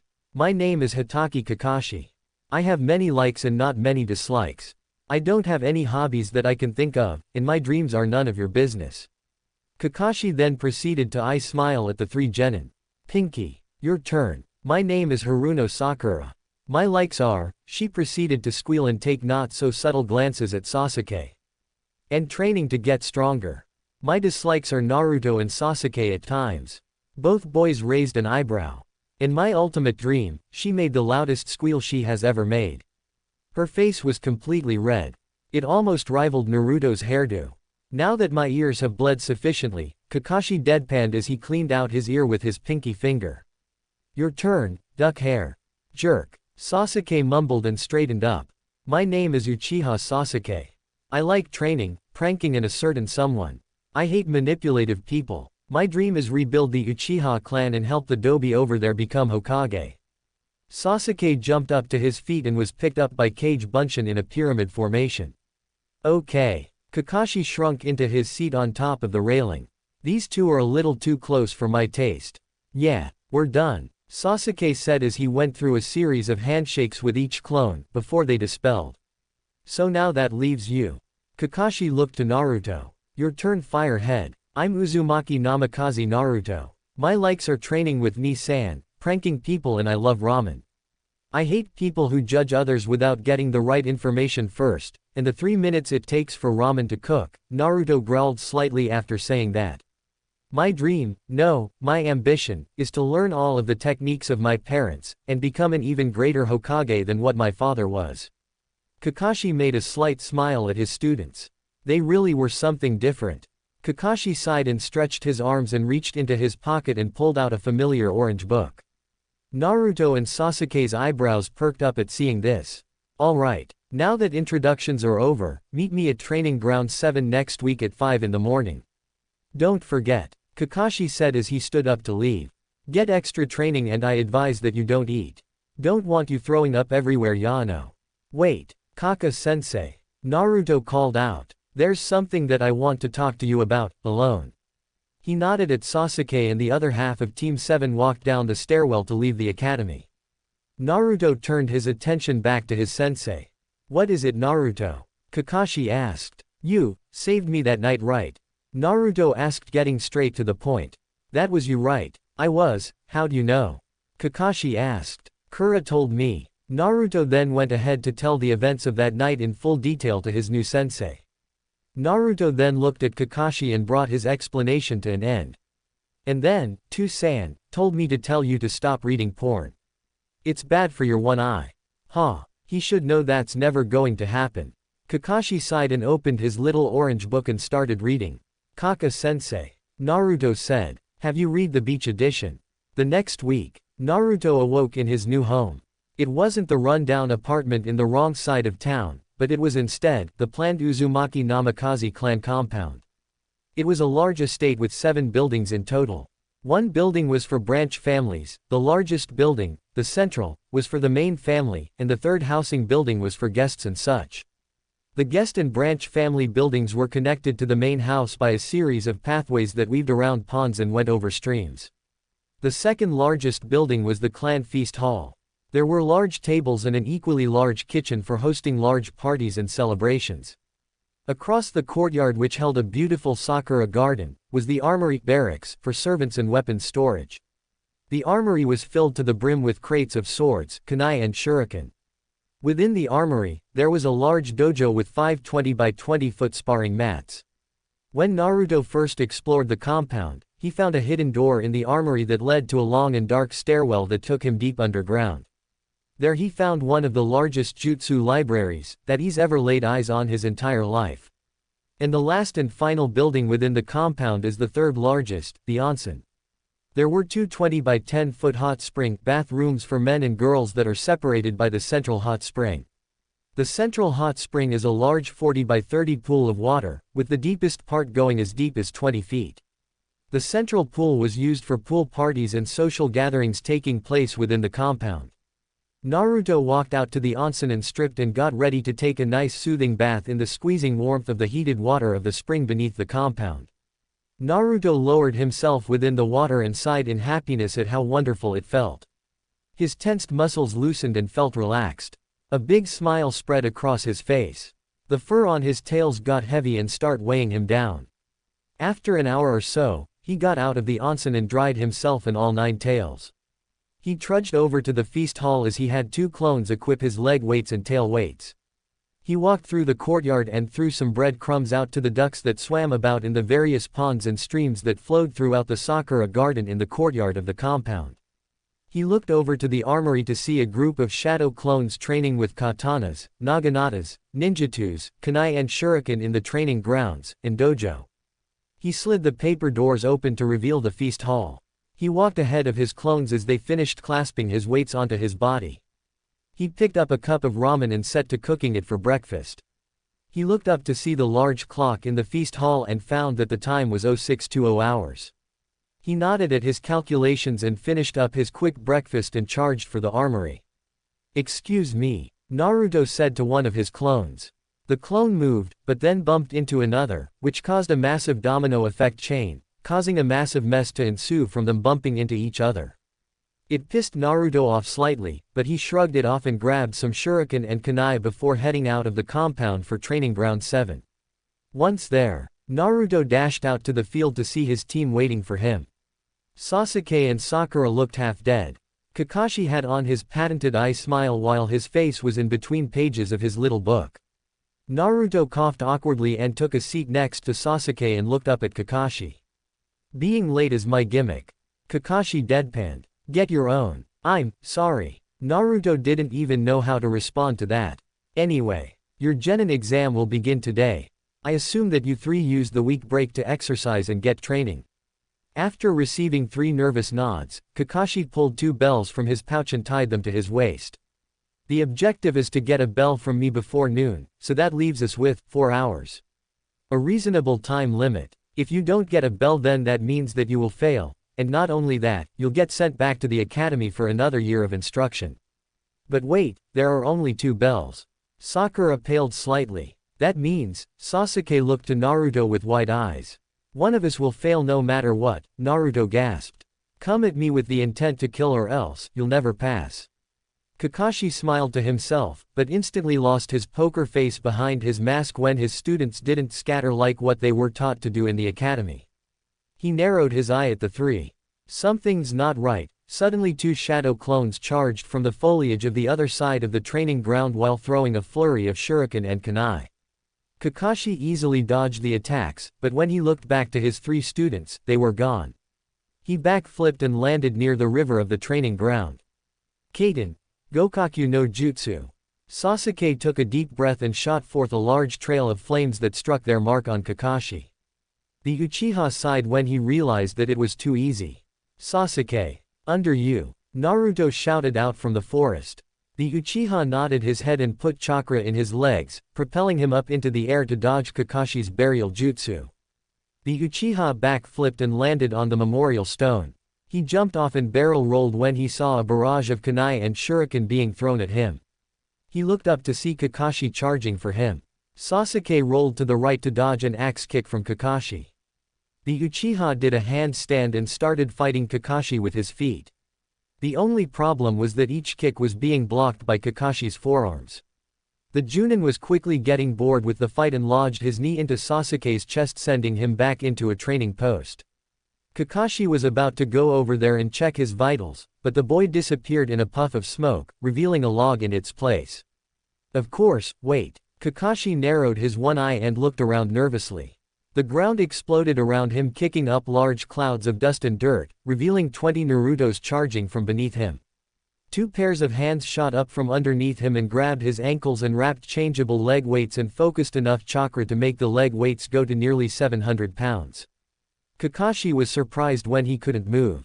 "Let's get him." All of the clones landed and started wailing on the poor Junin. Amidst the chaos, Sasuke and Sakura grabbed the bells from Kakashi's waist. Even when the two genin already got the bells, the Naruto clones continued to beat up Kakashi. Naruto and Sasuke were surprised that clones were able to do this to a Junin-leveled shinobi, while Sakura was questioning whether or not her sensei was really a Junin. During the mosh pit, one of the clones slipped and his hand was held open to grab onto something for balance. That thing just so happened to be Kakashi's mask. Boom! All clones were blown back and dispelled. Naruto, Sasuke and Sakura were thrown back into the training posts. Each one landed with back-cracking collisions. The three genin looked in fear as Kakashi rose from the ground. He unclasped the leg weights and started growling like a pissed-off dog. He raised his Hitai-8 to reveal a Sharingan-eye, much to Naruto and Sasuke's surprise. "You three, or so," Kakashi's voice was grave. His mask was off to reveal a pristine face. Probably the most handsome that the three have ever seen. Not that Naruto and Sasuke would ever say that. They're straight Yano. Kakashi looked at them with a bland look and smiled brightly to reveal perfectly white teeth. Passing. The three were quiet. The original objective was to get the bells, but somehow you even managed to move down, not one, but two masks. Kakashi smiled even brighter. I told myself that if anyone was able to successfully remove both masks, I'll stop wearing them. Kakashi started laughing. I didn't really think that would happen from my genin team, but, The three were quiet for the sole reason that there was an unasked question floating around in their minds. That is until Naruto raised his hand. "Yes, Naruto?" Kakashi asked. Why were you wearing two masks?" Naruto screamed. Kakashi was taken aback by his volume. At first, Naruto seemed to be the calmest of the group. Apparently he was wrong. Isn't one mask enough? Truthfully, I don't really know why I wear two masks. Kakashi gave a wry laugh. Now it's time to live Ryu's dream. Suddenly, Kakashi, Sasuke and Naruto started giggling perversely. Okay. I'm getting creeped out. Sakura started backing away from her perverted sensei and teammates. Kaka-sensei. What was the point of this test? Oh, how could I forget the lecture? Kakashi plopped down onto the ground and sat in front of the three kids. The whole point of this test was teamwork. Teamwork? Naruto asked. Yes, teamwork. The Cyclops lowered his Hitai-8 over his Sharingan eye. There is a saying, a shinobi who neglects the rules and regulations are trash. That much is true, but my saying is, those who abandon their comrades even in the direst of situations are worse than trash, no matter the mission. Kakashi gave them all a genuine smile. I've been through 16 teams, and all of them failed. The three genin paled. But you three have the most potential that I've ever seen in a team. Kakashi closed his eye and nodded his head. Good job. Come here tomorrow. We start missions immediately. Yada. Naruto cheered. He and Sasuke shot to their feet and chest bumped each other. They were laughing and high-fived each other. Sakura joined in and the three got pulled by Naruto's tails and they were embraced in a really tight hug. Celebrate, kids. I'm off. Yane. With that, Kakashi popped away in a small explosion of smoke. So, wanna come over to my place? Naruto asked. I have an entire compound to myself, so it's all out partying for the Konoha 11. What'd you say? Definitely. Sakura smiled. What time though? 7 is good. Naruto said. Sasuke, if you find any of the group members, tell them about the graduation party at my place. Alright. See you later, bro. A few hours later. Naruto smiled at his handiwork. Everywhere, the compound looked like it was ready for a celebration. Lights and food was out for the friends coming. Music was already playing and his clones were having dance battles with one another. One of his clones came in with the rest of Team 7 and Team 10. Hey guys. Naruto called out. Hey, too. Ino started staring at Naruto. The redhead completely forgot that he wasn't wearing a shirt. Hi, her breath hitched slightly as she looked at his well-toned body. She inwardly smirked. He's pretty ripped for a pre-teen. Hey Ino. Naruto replied with a polite smile. Grr. Naruto gripped the side of his head tightly. Damn it. You stupid clones. Team 7 and Team 10 turned to see a mosh pit forming in the designated party floor. Tons of clones were fighting each other and bashing each other with whatever weapon they could find. Their fists, their tails, their claws, and even their teeth. The damned clones couldn't be trusted with even the simplest of tasks. Naruto threw up the ram seal and channeled his chakra. Soon enough, every clone dispelled. Naruto let out a sigh and shook his head. He turned back to his friends and nodded his head. "So, how you guys enjoying yourselves so far?" Naruto asked. He ran off to find a shirt and opened the door for more guests coming in. An hour into the party and it was going great. Ino being Ino, she called up a few people and within the first hour, there was nearly 100 shinobi in the compound partying and dancing. Naruto was pulled by a large group of girls and forced into the center of the dance floor. The only problem with that was that Naruto was in the middle of a conversation with Ino. "Well, Ino pig, I see you getting quite acquainted with the resident redhead." Sakura winked at her blonde friend. "Oh hush, forehead," Ino said as a blush made its way onto her cheeks. "But, what's not to like? Aha, so you aren't you?" Sakura nudged the blonde. "Do you like him?" Well, I do," Ino growled at Sakura. "Why am I telling you?" "Because, I'm your best friend, that's why." But, hey. Don't sugarcoat your intentions." Ino blushed harder. "I'll take that as a yes." Sakura smirked and walked off to dance with Sasuke. Naruto was having the time of his life at this party and finally made his way back to the blonde looking quite lonely at the table. Naruto shrugged at it and plopped down next to Ino. Even though they were new friends, they clicked, making their conversations long and productive. Even though their friendship is only a week old, they felt as if they've been friends for ages. The two were in a way, perfect for each other. Naruto and Ino never had a boring conversation. During the week-long break for extra training, Team 7 ran into Team 10 and the 6 genin decided to help each other train for the coming test. Ino saw Naruto's strength at its fullest form when he spar with Sasuke. She couldn't help but blush at how powerful the redhead was. She loved how synchronized he was with his movements. It was like he was dancing. When he'd land on his hands, he would send out his tails as an offense and defense. If that didn't work, a duo of shadow clones would distract his target, giving Naruto the perfect opening for the deciding bout of taijutsu.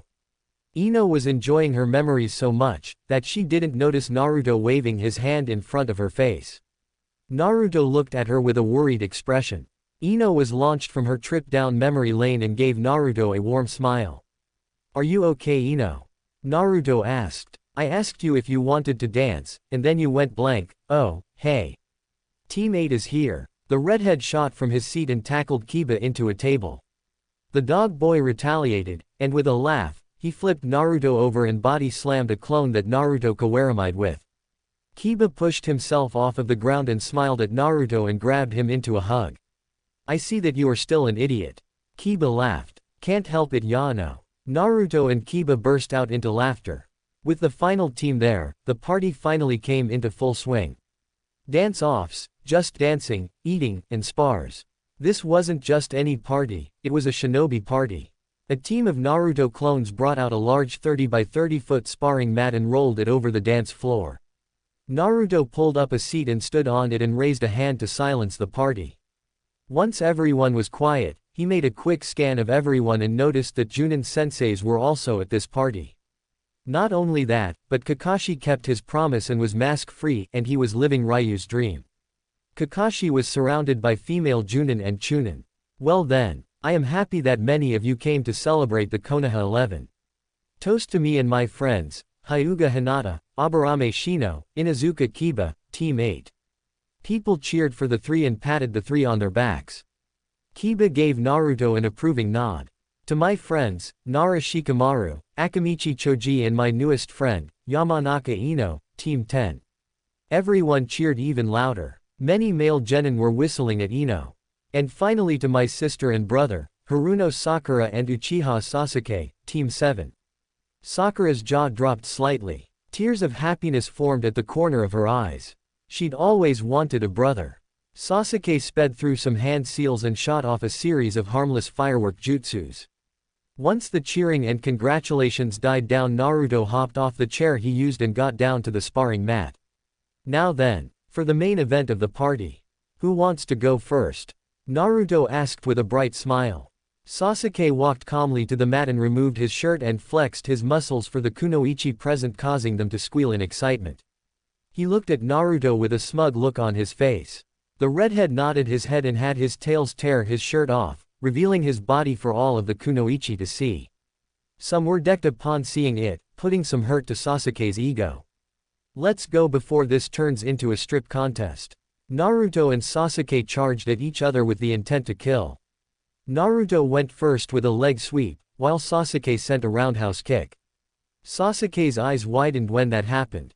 Naruto's leg sweep connected, and Sasuke flipped over on his side. But before Naruto could follow up with a ground and pound, Sasuke punched up and smacked Naruto in his jaw, sending him careening close to the border of the sparring area. Once he crosses that line, it's over. Naruto hopped over to Sasuke and used one of his tails to grab Sasuke by his leg. He pulled Sasuke over, causing him to face plant with the ground. Some of the shinobi present flinched when Sasuke hit the ground. Naruto swung his tail around and hurled Sasuke towards the border of the ring. It would have been a win, but Sasuke flipped over and did a 360-degree spin on his outstretched right hand and landed on his feet. Sasuke charged forward and jumped up with his knees held out. Naruto charged forward with his knees held out. The two collided in midair, and proceeded to throw punches and kicks. Naruto's left hook was blocked by Sasuke's right arm, and his left hook was blocked by Naruto's right arm. The two spun around in midair with their backs to each other. Sasuke sent his right elbow and Naruto sent his left elbow. But the two collided, hitting their funny bones. The two boys fell onto their sides wailing in pain while at the same time laughing. Every person present sweat dropped. Round 1 is a stunning tie.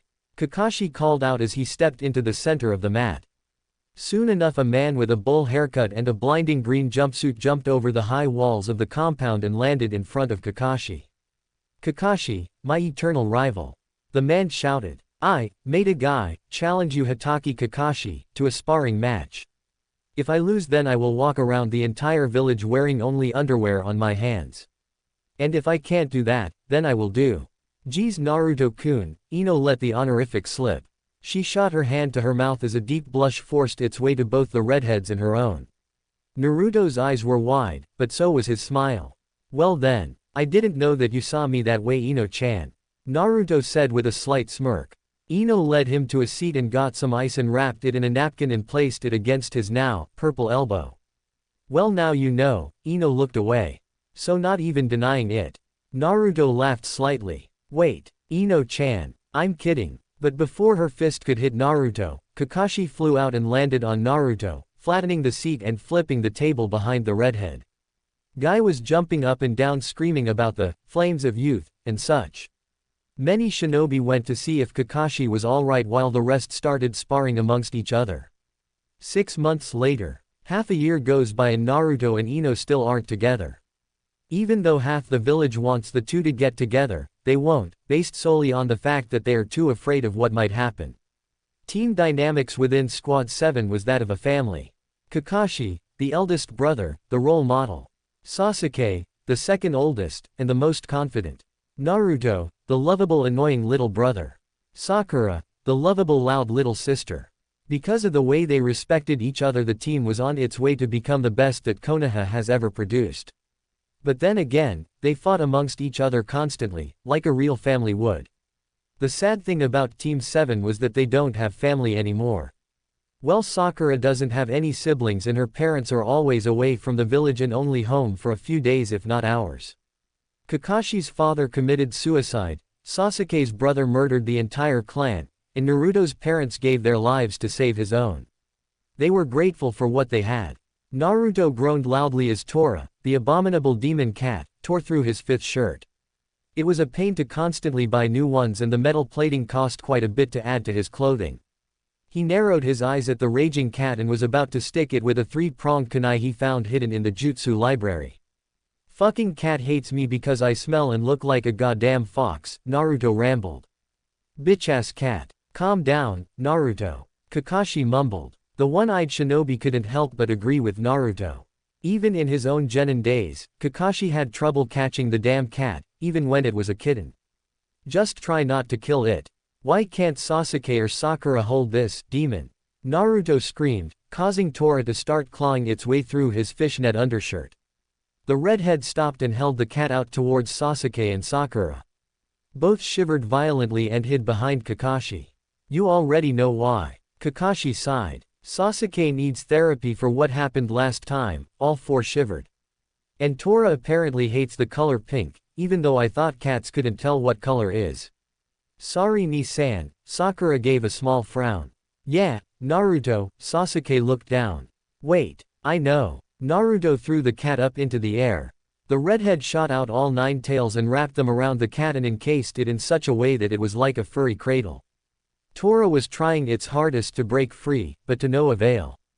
Team 7 sighed happily when Naruto kept his tail length high above them. They walked up to the gate guards and nodded their heads and the slack-jawed Kotetsu and Izumo. They too had to catch the demon cat on many occasions. Each one was much worse than the previous. The two of them gave a wry laugh and started clapping when Naruto walked by. Along the way to the Hokage Tower, Team 7 was cheered on by various shinobi teams and veterans of the catching Tora mission. Naruto waved his tails around and showed people the feudal position that Tora was in. Some of the shinobi blew raspberries at the cat as it tried to claw their faces out. Sasuke started getting over his fear of cats, and Sakura was starting to feel more confident in her hair color. Upon entering the Hokage Tower, they were quickly led up the steps and then they entered the mission assignment room. There stood the fire shogun's plump wife with a large box filled with Ryo notes. Once she saw Tora, Naruto moved his tails out towards her and released his prison on the cat, dropping it into her arms. The shogun's wife was ecstatic to have her precious cat once again and held the poor animal in a killer bone-crushing hug. She picked the heavy-looking box of money and placed it on the mission's table. Hokage Dono, you never cease to produce such wonderful shinobi. The lady looked over to Team 7 and beamed a bright smile. I want them to be my permanent Tora catchers. Kakashi, Sasuke and Sakura paled to the point of transparency. Sasuke looked like he was about to start hyperventilating. The poor boy was about to have a mental breakdown. Sakura subconsciously reached her hands up to her hair and started mouthing incoherent sentences. Kakashi was mentally debating whether or not he should don the double mask again. With all due respect, but we cannot accept such a title. Naruto said using his diplomatic skills, since his team has been turned to mush. We would love to accept a mission like that, especially since the pay is quite large, but we are a team of shinobi. Naruto finished as he dropped down in a deep bow. His tail swishing softly behind him showing how calm he was. Oh, alright, I guess I can use a different team then. The shogun's wife frowned slightly. I have a suggestion though. A devious smile spread across his face. Hiruzen saw this and was about to start laughing. He isn't a shinobi yet, but when he becomes a genin you should request these 3.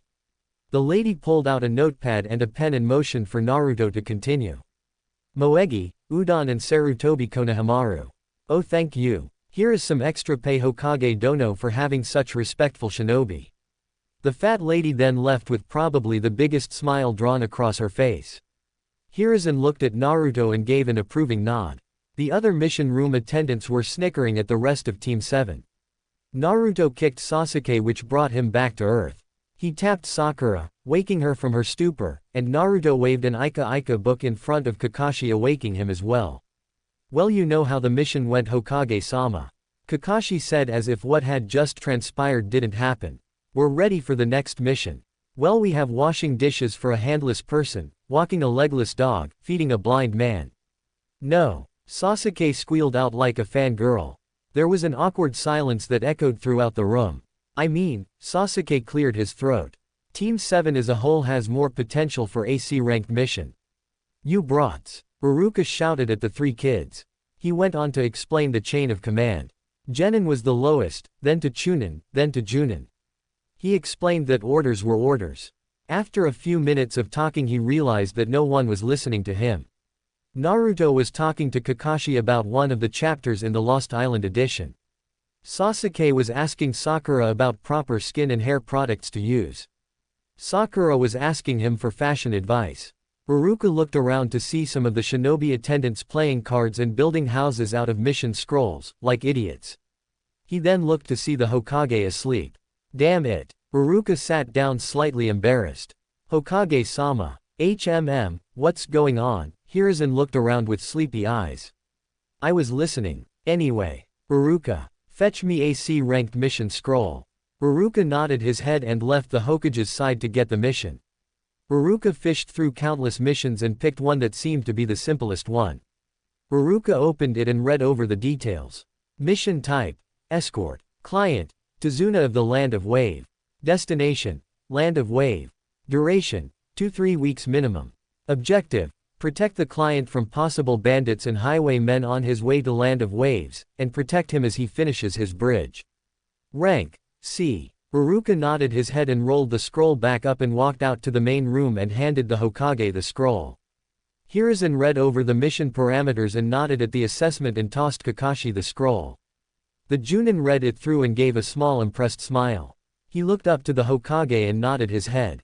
All right, bring the client in. The door opened to reveal a scraggly old man with a jug of moonshine sake. Even at probably 10 feet distance, the team could smell the terrible odor of lingering alcohol and smoke. The old man did a quick look at his guardians for the duration of the next few weeks and heaved a heavy sigh. He did a double take on Naruto and his opinion on the team did a complete 180.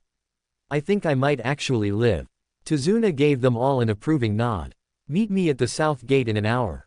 Chapter 5, Awakening. Naruto left the mission assignment room as soon as they were dismissed and charged home.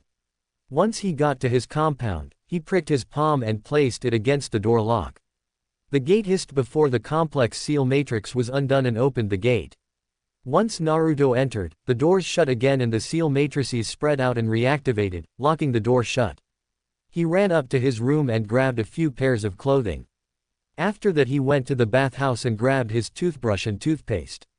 He contemplated whether or not taking his hair gel, but chose not to bring it. He placed the required materials in his backpack and stripped to take a quick shower. The warmth washed over his tensed body and loosened his muscles, giving him a nice warm, yet cold feeling. He shivered in the shower, signifying that he was done. He grabbed a towel and messed with his hair and made kissing faces at himself. Hanging out with Sasuke for all these years has turned Naruto into a conceited closet pervert.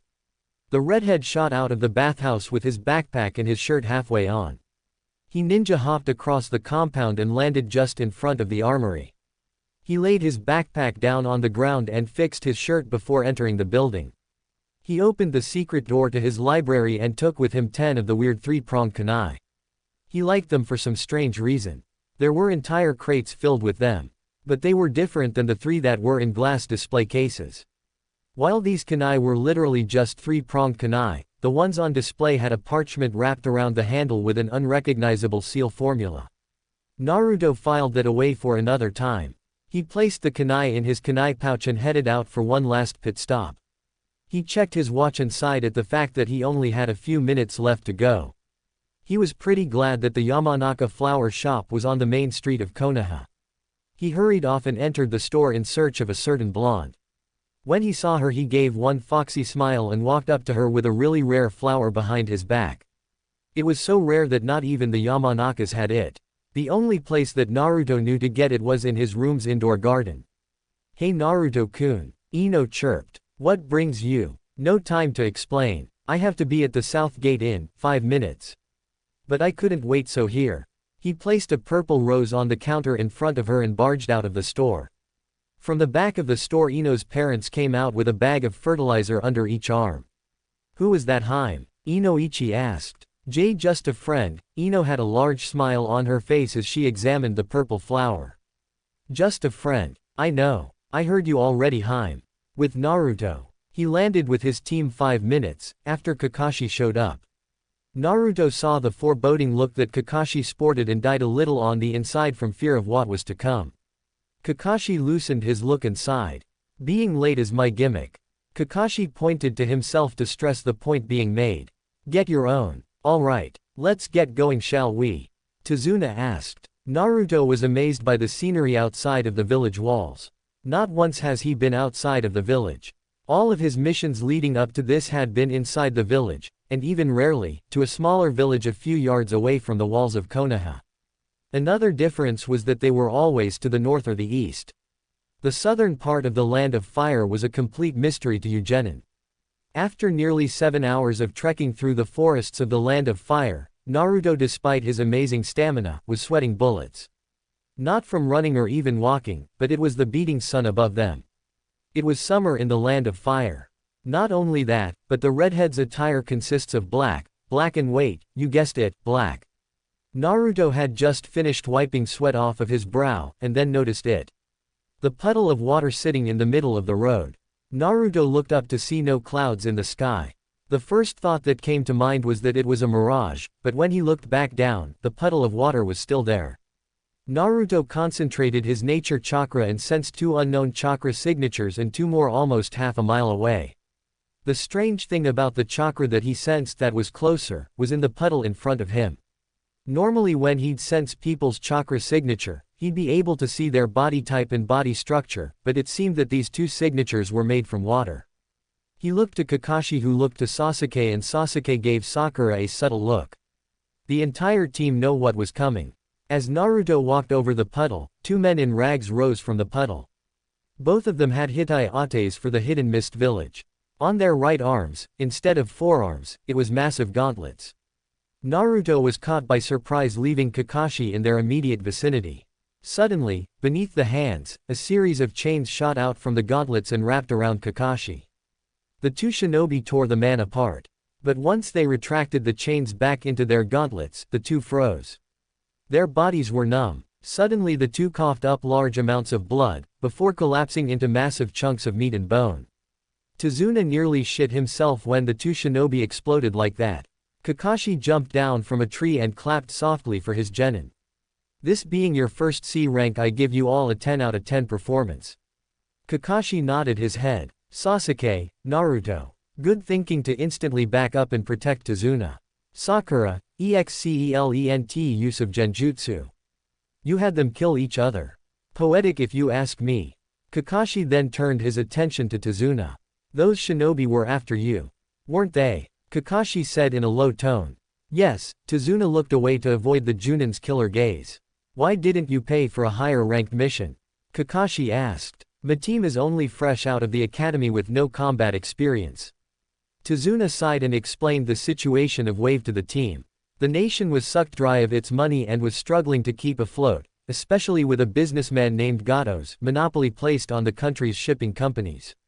The only way to free Wave from Gato's disgusting clutches was to build a bridge to disrupt the demand for shipping. Why ship things when you can cross a bridge? Gato knows that it would be bad business, so he hired shinobi to kill Tazuna, leaving the bridge builder in his current situation. Please, help my people. I beg of you. Tazuna pleaded to Kakashi. Yeah, Sasuke said. We need to get some experience, Yano. Sakura grunted in agreement. Definitely. A shinobi does missions to protect and help people, right? Naruto asked. So what makes this mission any different? Fine, but if it gets too hard, then we will turn back and go home. Understood, Kakashi said. The team was led through a network of tunnels and pathways that formed a complex maze meant to confuse Gato's more efficient goons. Already, Wave's resistance force had taken down a few of Gato's goons without any issue, but Gato seemed to have an infinite amount of power, money and resources to do whatever he wants, leaving the people of Wave in his control, even if it is unofficial. The team disembarked on the coast of the main island in the land of Waves and made a cautious pace through the thick mist that had befallen the area during this time of the day. Naruto's senses were at an all-time paranoia. His chakra sensing ability was going haywire. The chakra signature that he had sensed from before is all around him. The chakra is so foul, it's like a black cloud of ash. Even his channeling of nature chakra was disturbed by the amount of this evil chakra. After a few minutes he finally realized what it was. His eyes widened. Everyone down. Naruto called out. All 5 people dropped to prone position and looked around cautiously. A large Zanbato sped through the forest canopy and embedded into a tree trunk. The shinobi present shifted their original positions and repositioned their bodies to protect Tazuna.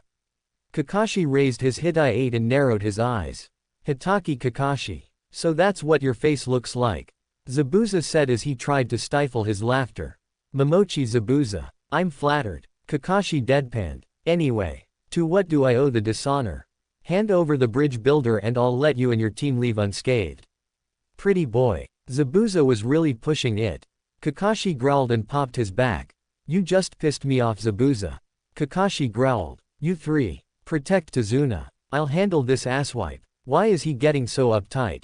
Sakura backed away slightly. It's like, Okami. What is it, Sakura? The Uchiha of the trio asked. I think I know why Kakashi wore masks. Sakura took a deep breath. He didn't want to be called a pretty boy. Really? Naruto snickered slightly. With Kakashi. Since you pissed me off, I think it's time to unleash the most powerful jutsu in my arsenal. Kakashi disappeared and reappeared behind Zabuza. The missing ninja had no idea what hit him. Senin Garashi. Kakashi roared from behind Zabuza with his fingers in the tiger hand seal. Both Naruto and Sasuke were horrified by the prospect of a point-blank fire jutsu. But all of their fears were washed away and replaced with utter disgust. Kakashi rammed the chakra-enhanced hand seal up Zabuza's butthole.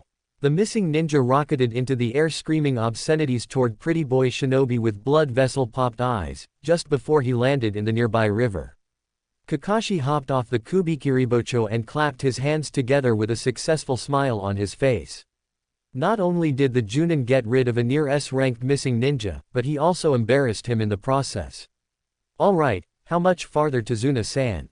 Kakashi asked. I wouldn't want to be here when he gets.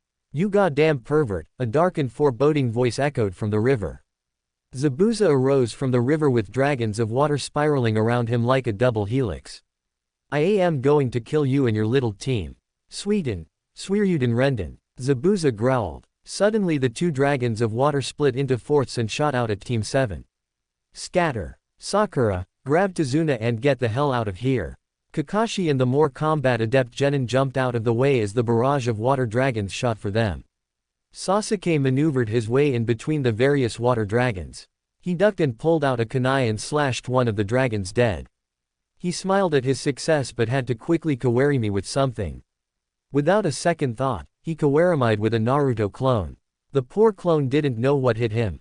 Naruto was struggling to dodge all of the dragons because his tails were swinging around in different directions.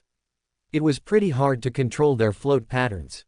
A dragon shot for the redhead. In a last-ditch effort he channeled a large amount of chakra.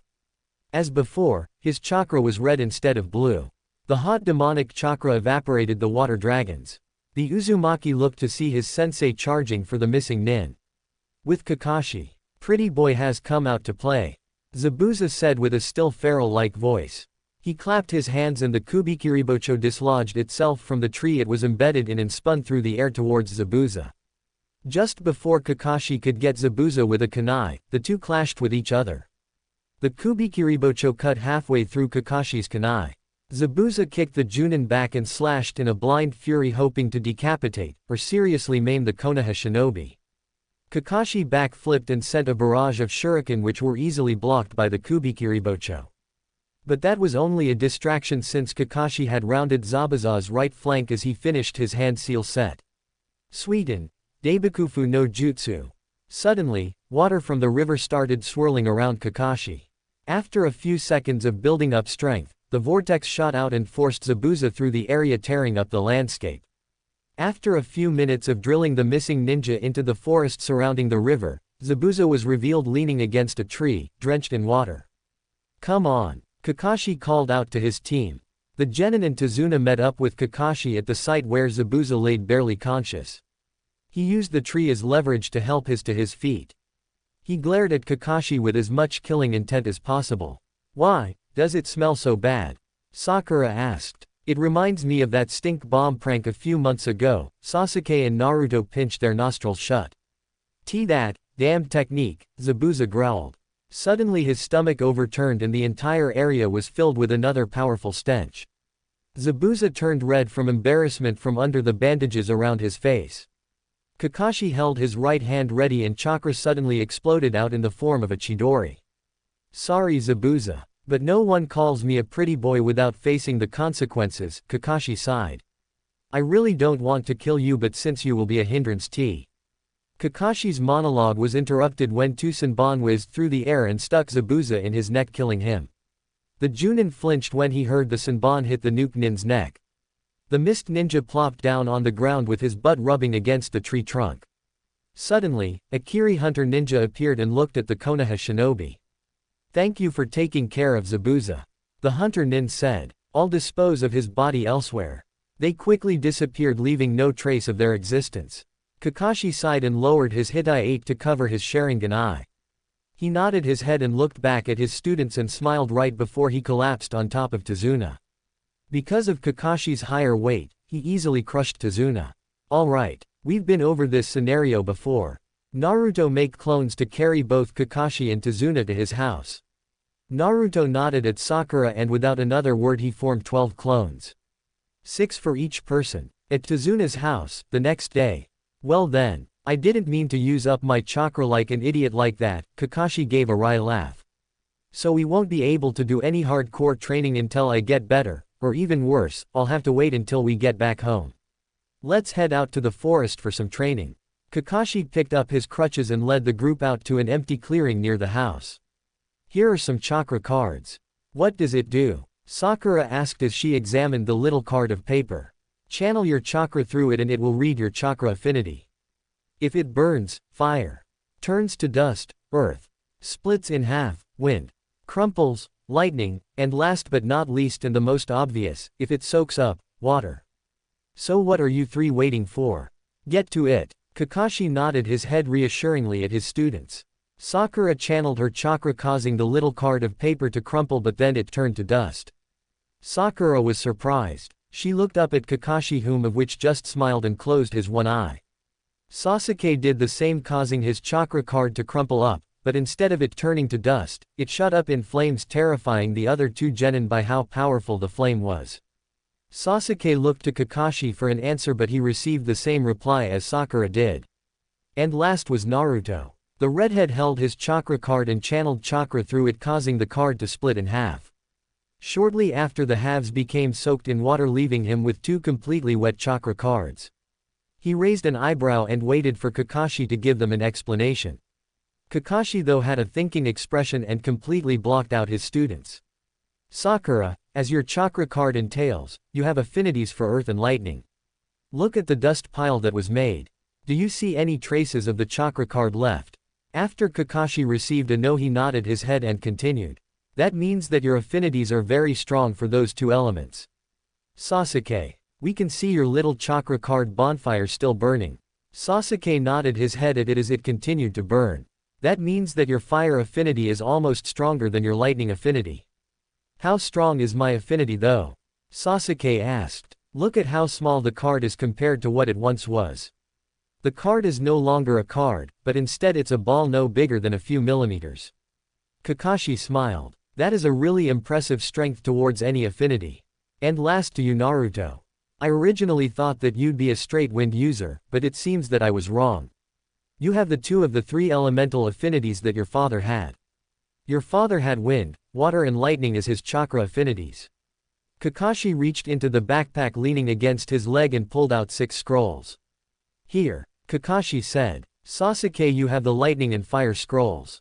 Sakura you have the lightning and earth scrolls and Naruto you have the wind, water and lightning scrolls just in case for the 3rd one. This isn't lightning, it says Kakashi's secret fan fiction. The 3 genin's eyes widened and they looked back at Kakashi to see his cheeks beat red. Why the? Give that to me if you don't want to experience the 1,000 years of death. Kakashi's face darkened. Haha, not only is Kakashi-sensei a pretty boy but he's also a crazed fanboy. Naruto was laughing in his mind. Kura and Kushina joined in as well. It was pretty funny, but hey, everyone needs a hobby, right? I wonder what he writes about. Here, Naruto tossed the scroll at Kakashi. The man then hurled a lightning scroll at Naruto's head, knocking the redhead over. Go. Start training will ya. A few days later. The mission was going fairly well seeing as how there hasn't been one attack on the Tazuna household, nor at the bridge. The bridge was coming along quite nicely making the 3 genin gawk at how experienced Tazuna was in building bridges. When the team first arrived in Wave, the bridge was nowhere near halfway completion, but in just a few short days, he was able to bring it to 2/3 completion. The 3 genin were also excelling in their elemental training. Kakashi was still teased about his secret fan fiction scroll. Kakashi was already annoyed with this mission. The silver-haired Junin wore the mask since he was a genin. He even wore the damn mask under another mask, while he wore the Anbu mask when he was enlisted. But when he takes it off, every kunoichi wants to give birth to his children and every shinobi calls him a pretty boy. It was almost as bad as Minato. But people actually thought Minato was actually gay. Putting that aside, Kakashi was quite proud at how his students were coming along with their training. The only problem was that he couldn't help train Naruto with his wind manipulation. He was going to have to wait until they got home and have Asuma train him in wind techniques. Seeing as how Asuma is Ino's sensei, Kakashi also had dirt on the redhead. When Kakashi first said that Naruto would train with Team 10 for wind manipulation since Asuma was the best that the village had, almost immediately Sasuke and Sakura were teasing Naruto about Ino. Ino-chan, Sasuke would say with a pseudo-Naruto voice. I wish to sweep you off your feet with my wind jutsu. Oduso Naruto-kun, Sakura said with an overly girl voice. Blow my mind, then Sakura would proceed to faint and land in Sasuke's arms. It was fun. As of now, it was another day of nothing since Kakashi was doing protection duty for Tazuna at the construction site. Naruto and Sasuke were arm wrestling on a boulder in the front yard, while Sakura helped Tsunami cook dinner for the whole family. Sasuke was struggling to keep his muscles flexed. He was sweating bullets as he continued to strain his muscles against the stamina freak known as Uzumaki Namikaze Naruto. Naruto wasn't even sweating as he continued to keep their arm wrestle match at a stalemate. Naruto wasn't even struggling against the Uchiha. Grr, I can still in a fight. Sasuke sent as much chakra as possible to his arm to force back Naruto's. Naruto smiled at Sasuke. The Uchiha started laughing as something started tickling his right armpit. His right arm just so happened to be the arm he used to wrestle with Naruto. He looked down, breaking his concentration to see Naruto's tail tickling his armpit. With his attention elsewhere, Naruto sent his red chakra into his arm and slammed Sasuke's hand into the boulder, smashing it into fourths. That was fun. A few hours later, it was nighttime and another peaceful day. But the dinner setting wasn't so peaceful. Tonight was the night that Tsunami's son, Inari, chose to finally come out and eat with everyone for dinner. The kid looked pissed off and seemed to have been crying. Naruto at first didn't care, but after a few minutes of awkward silence, Naruto chose to finally say something, but Inari beat him to it. Why do you even try? Inari mumbled. Heroes only die, so stop trying, Gato is going to kill all of you. Hey now. I don't. Naruto tried to be calm and nice about it, but Inari rudely interrupted him. Shut up. Inari shouted. My country's pain is worse than yours. You shinobi live behind those big walls, knowing no pain, completely safe. Hey. Naruto shouted back. His tails were swishing behind him, giving off a malicious aura, scaring everyone silent. Naruto's purple eyes glowed with a sinister luminescence. Who are you to tell us that we know no pain? Naruto's tail slashed around and shot his chair into a wall, shattering it to splinters. May I have permission, Sasuke? Go ahead. Sasuke looked away. Uchiha Sasuke. Remember that name. He had a family, no, he had a clan. Hundreds of people that he had to look up to, but in one night, all of them were massacred by his own brother. His own flesh and blood. Then there's me. I was kicked out of an orphanage at the age of 5. I was hunted for every day of my life for the next 7 years by my own neighbors. So don't tell us that we don't know what pain is. Naruto flared his chakra and accidentally set his food on fire. Naruto growled and headed for the back door. Wait, Naruto-ni. Where are you going? Sakura asked, getting worried. I'm going out to blow off steam. Naruto slammed the door shut and hopped off through the forest. Is all of that true? Tazuna asked. What's his name? Inari asked. Yes, it's true. And his name? Kakashi trailed off. It's Uzumaki Namikaze Naruto. Remember it? Sasuke said as he continued to eat. A few hours later, Naruto was fast asleep after tearing through trees all throughout the night. He smiled in his sleep as his dreams revolved around Ino and becoming Hokage. His dream changed and even went to him becoming the Kage of a hidden ramen village. Don't ask. Naruto was sprawled on the ground, with no shirt on. Next to a tree was the remains of his shirt. Suddenly from the brush and foliage of the undamaged side of the forest came a beautiful girl in a cute pink kimono. She had beautiful chocolate brown eyes. She calmly walked into the clearing with a little basket filled with various herbs and plants. She tilted her head when she laid her eyes on the sleeping shirtless boy lying in the center of the clearing. She walked up to him and nudged him awake. Hey, the girl shook Naruto awake. Whoa. Naruto's eyes practically popped from his sockets. Hello. Haha. I'm Haku. Haku said with a bright smile and a slight blush. Naruto sat up to introduce himself better, revealing 9 fox tails. Why you have tails? Haku looked Naruto up and down and realized after examining him better, the boy had fox ears, fox whiskers and deep purple-blue eyes with a slitted pupil. She blushed deeper when she noticed how nice his eyes were. Oh, hey, I'm Naruto. Pleased to meet you, Haku. Naruto smiled. So what are you doing here? Well, Haku was extremely flustered. She was quick to notice things and found it extremely cute that Naruto's tails wagged when he smiled. It was like he was half dog or something. Want some help picking herbs? Naruto asked after looking into the basket in her hands. I kinda saw some herbs hanging out of the basket. Someone close to you sick or something? Naruto asked as he stood up. Haku blushed even more when she realized how tall and muscled he actually was. A good friend of mine is sick. Haku stuttered. Oh, sucks. I'll help you out. A few minutes later. So that's the last of them. Naruto said with a smile. Thank you, Naruto-kun. Haku replied. I guess I'll have to get going. Wait. Naruto said sternly. You were that hunter nin that came to get Zabuza, huh? How'd you know? Haku spun around and threw a handful of senbon, which Naruto easily deflected with his 3-pronged kunai. After the first moment of surprise, Naruto quickly closed the distance between them and held his kunai at her throat. Your scent. Naruto tapped his nose. You smell like snow. There's no way I can forget that smell.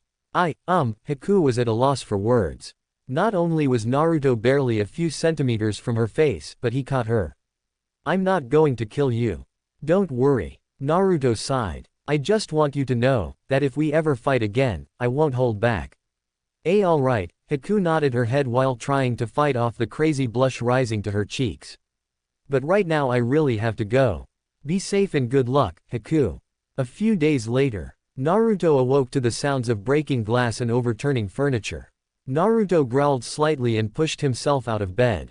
He trudged out of the room and headed for the stairwell that led to the first floor of the house. He took a deep breath and sighed, completely forgetting about the sounds of struggling from a few minutes before. Holy, I overslept. Naruto shouted out when he checked his watch. He charged back to his room and threw on his shirt and strapped on his kunai pouch and headed out to head off for the bridge. But there was a scream. Naruto stopped what he was doing and crouched down halfway down the stairs. He heard gasping and screaming, but he couldn't discern what was happening. He drew out a kunai and quietly tiptoed down the stairs. Once he stepped off the final step, he found that the curtains were draped and the lights were off. It was dark in the house, even though it was midday. He rounded the corner. Tsunami. Naruto growled out. His blood boiled at the sight of 2 of Gato's thugs raping Tsunami on the front porch of the house. Naruto's purple eyes darkened and his pupil changed from black to blood red. Red chakra started flowing from his body as his emotions got the better of him. He got down on all fours and crawled like an animal towards the scene. His tails were swinging around, getting ready for Naruto to pounce on his targets. The thugs suddenly stopped and dropped Tsunami on the ground and drew their swords. The air felt heavy and cold. It was thin and it hurt when they breathed. Naruto crawled out of the house and growled at the 2. His entire body was nothing but a silhouette, leaving his glowing eyes to be seen. The 2 thugs shivered and looked around to see the lake start freezing over. Their breath turned to mist and the grass started frosting. You 2 are so dead. Naruto sat up and all 9 tails shot out and grabbed the limbs of the 2 thugs and he tore them apart. Their blood splattered out and colored the now white land with blotches of red. Naruto called his tails back and focused on Tsunami. He removed his shirt and put it over Tsunami and led her into the house. She had an expressionless face. Her cheeks were swollen and her eyes were puffy. She looked over at Naruto and gave a small, almost unnoticeable smile, before passing out. The redhead exhaled to calm himself down and straightened himself out. He looked up at the top of the stairwell and found Inari standing there with a terrified look on his face. He was about to say something but Naruto raised his hand to shut him up. Naruto picked up his kunai and gave it to Inari. Go into the village and gather as many people as you possibly can. Naruto spoke calmly with a tone of command. We might need all of the help we can get. Alright Ni-san. Inari shouted and sprang out the back door towards the village. Time to head out to the bridge. At the bridge, Shunpo. Naruto flashed into the area with a botched landing. But the botched landing saved his life from the ball of a Kusarigama. He barrel rolled forward and watched as a large fireball shot from Sasuke's mouth. Next to Sasuke was Sakura speeding through hand seals. All around there were thugs with projectiles embedded in their bodies. Naruto. Sasuke shouted out to the redhead. Get moving. Got it. Naruto jumped to his feet and punched a thug in his temple, sending him careening over the side of the bridge. He sighed in relief when Sakura formed an earth dome to surround herself and Tazuna, effectively keeping them safe from the fight. Fuden. Furyu no Jutsu. Naruto shot out a large translucent dragon from his mouth. The dragon smashed with a group of thugs, sending them over the side of the bridge with a shower of blood following them. Naruto. Get down. Sasuke was speeding through hand seals. Kaden. Karyu Enden no Jutsu. Sasuke sent off a large wave of fire that wiped away a large thug armed with a kanabo.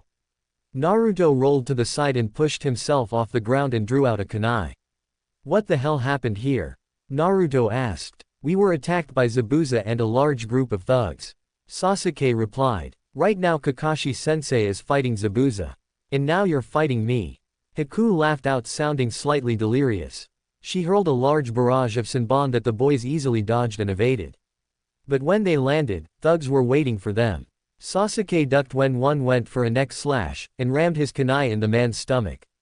Sasuke slashed his fat belly open and tore the kunai out.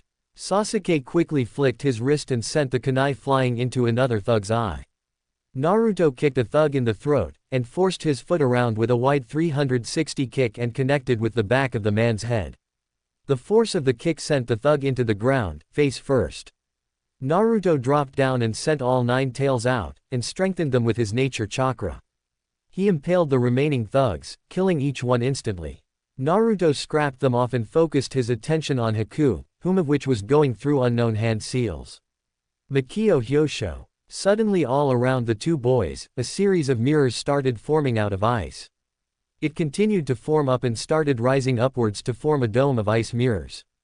Naruto and Sasuke went back to back and eyed each mirror carefully. The strange thing about these mirrors was that their reflection wasn't shown, but instead it was Haku's reflection. In each one, she held a handful of Senbon ready to attack. The two boys eyed each other nervously. Suddenly, the Senbon were thrown, impaling both of them in various parts of their bodies. Sasuke tried to fight back using fire jutsu, but the mirrors were too strong, and Haku was too fast to catch. Naruto shot his tails out to try and catch her mid-flight, but again, she was too strong. Naruto then tried to use wind jutsu to blow back the Senbon, but they were too aerodynamic and simply cut through each wind attack. After about 20 minutes, Naruto and Sasuke both looked like pincushions. Sasuke was wheezing from having nearly 200 Senbon embedded in his body. Naruto fared no better. Suddenly, Sasuke got a strange sensation from his eyes when he noticed Haku aiming for Naruto. Sasuke acted on impulse and charged out to protect his brother. Splash! Gah! Sasuke fell back with nearly 500 Senbon embedded in the boy's torso. Sasuke coughed violently and gulped in pain. Naruto laid his head on his lap and looked at Sasuke with a horrified look on his face. Sasuke tried to give Naruto a reassuring smile, but failed when blood shot from his mouth and splashed on Naruto's fishnet undershirt. Sasuke. Naruto looked at the black-haired boy. What? That's what brothers are for, right? Sasuke gave a painful laugh. Promise me that you'll become Hokage no matter what, and please tell Itachi that I forgive him. No, you'll be the one to tell him that. You're not going to die, Ni-san. Naruto growled. Naruto, I'm going to die. A tear fell from Sasuke's left eye. At least I activated the Sharingan before Sasuke went limp. His head leaned over and fell off of Naruto's lap. No, Ni-san, Ni-san. Naruto howled, terrifying Haku and everyone on the bridge. Zabuza and Kakashi stopped their fight and looked through the large mist cloud surrounding the bridge and found a large dome made from what looked to be mirrors. Kakashi gulped nervously and looked back to Zabuza. Suddenly the mist formed by Zabuza started gathering to form water droplets. Because of this the mist disappeared completely, revealing the rest of the bridge to be seen. Kakashi and Zabuza's eyes widened. The droplets were pulled violently by a powerful gust of wind. It was strong enough to pull both Junins off their feet and drag them 20 feet before they were able to grab onto something. Water from the ocean shot up and headed for the dome. Within the dome, "I swear I'm going to kill you." Naruto's hair was waving wildly, covering his eyes, and his tails were swirling maliciously. He was covered in a blood-red aura of chakra, and surrounding him the center of the dome was a large vortex of water and wind. "I didn't mean to kill him. Those weren't supposed to kill anything if they hit the back, but the damned Uchiha had to go and protect Naruto-kun." Haku looked down in defeat. "Now he's going to kill me." Naruto looked up and revealed his eyes. Haku gasped at the sight and blushed deeply from behind her mask. She was also too terrified to reach for another handful of senbon. Naruto's eyes were light purple with a mix of cerulean. His right eye had 3 dots in a triangle formation that surrounded his pupil, which was a circle. The triangle was pointed upwards, while in his left eye, which had the same pattern, the triangle was pointed down. Naruto then raised his arm, which Haku had just realized was senbon free. Naruto at first had all 5 fingers extended out, which had no effect, but he brought back his pinky finger, sending in a barrage of little water vortexes, amplified by wind at the mirrors, slightly cracking them, much to Haku's surprise. He closed his ring finger and shot 3 dragons formed from the built-up water vortex that surrounded him. The dragons collided with the mirrors, completely shattering a few and damaged the rest. "It's time to finish this." Naruto shut his fist and jumped with the flowing vortex as it shot for Haku. Once the vortex smashed Haku's mirror open, Naruto's fist came out of the flowing water and smashed with Haku's mask, shattering it apart to reveal her beautiful chocolate-brown eyes. She looked at Naruto with a forlorn expression. She didn't dare to look up at Naruto. "Haku," Naruto said with a crack in his voice. "How could you?" Naruto shouted. "I owe my life to Zabuza. Even though I think of him as a father, I am nothing but a tool to be used," Haku said. "Tool?" Naruto asked, taken aback by the reply.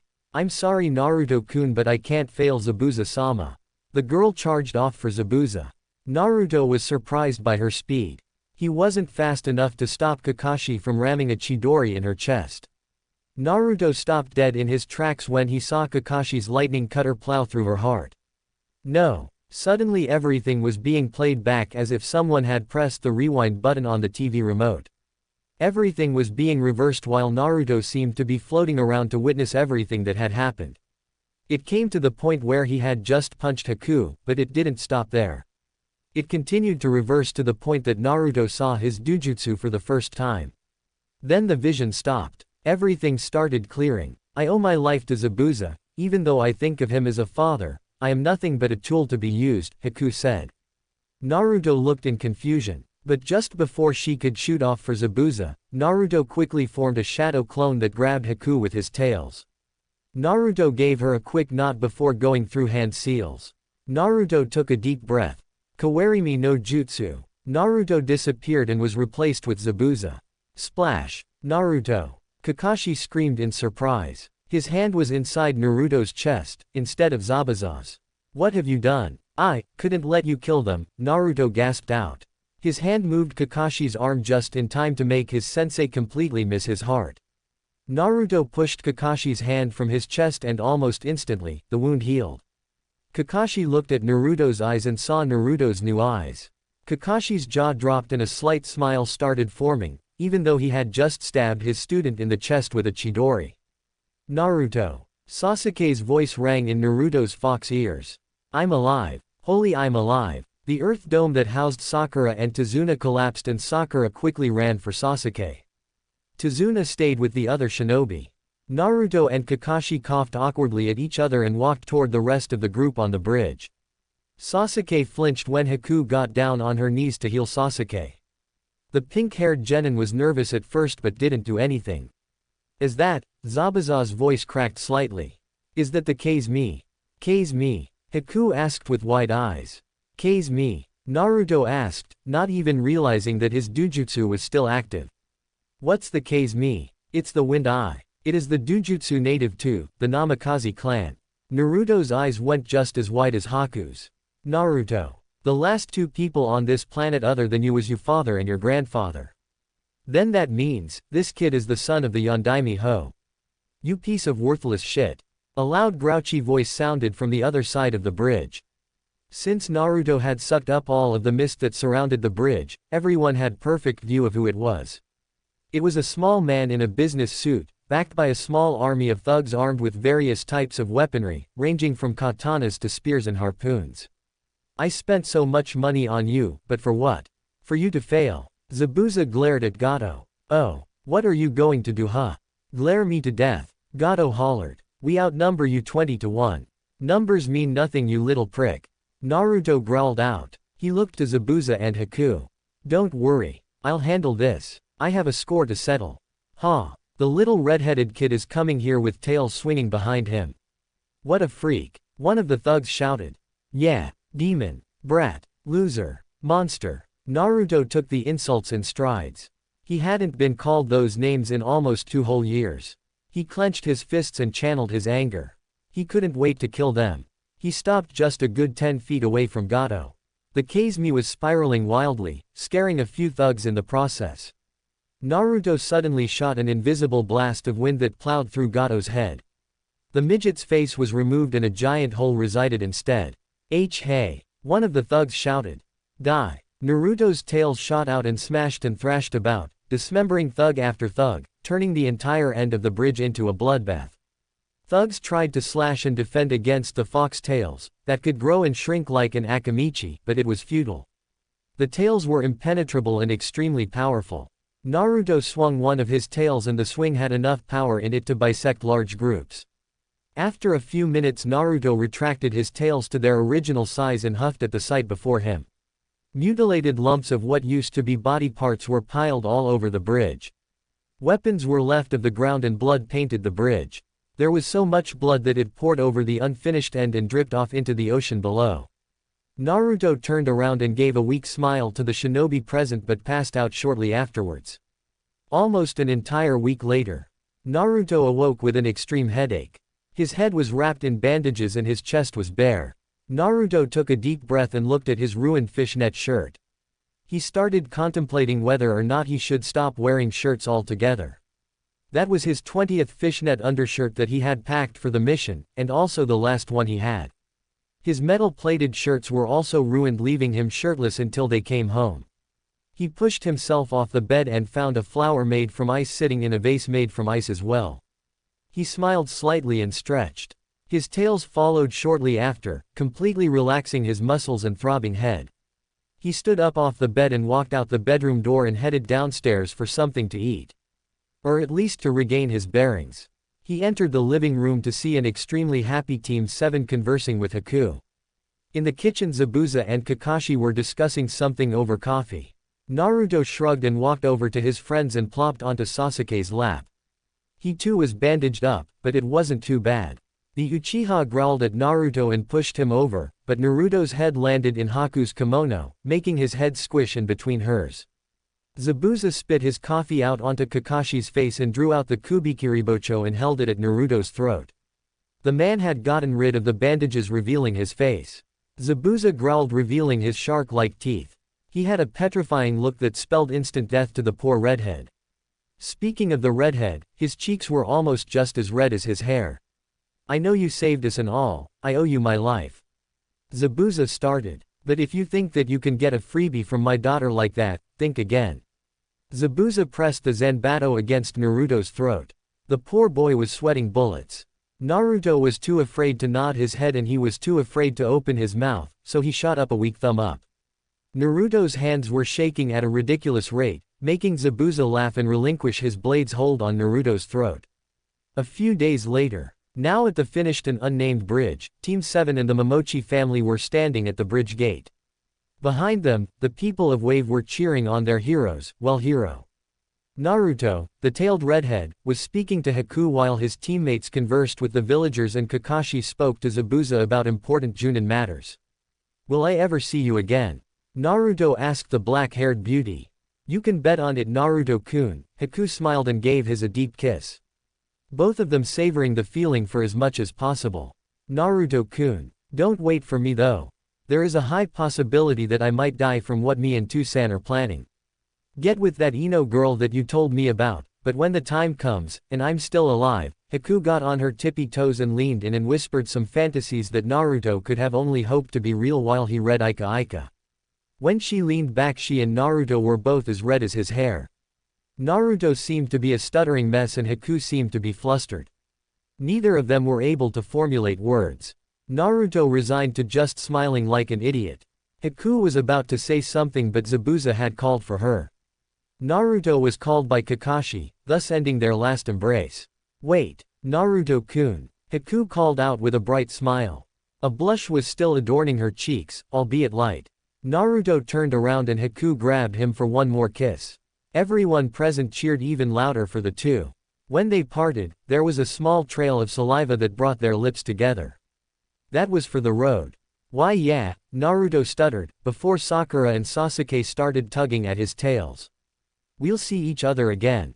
Once the two groups headed off for their respective paths, Tazuna looked at the bridge and asked a really important question. What was the bridge going to be named? Many names were called out but one stuck the most. The name was proposed by Inari. The young boy was smiling for the first time since his father was publicly executed.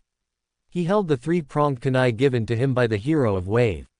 We'll name this bridge the Great Uzumaki Namikaze Bridge. That was part 1 of Naruto's unexpected love journey. If you enjoyed it, like, share, and subscribe to Fox Fan Fiction.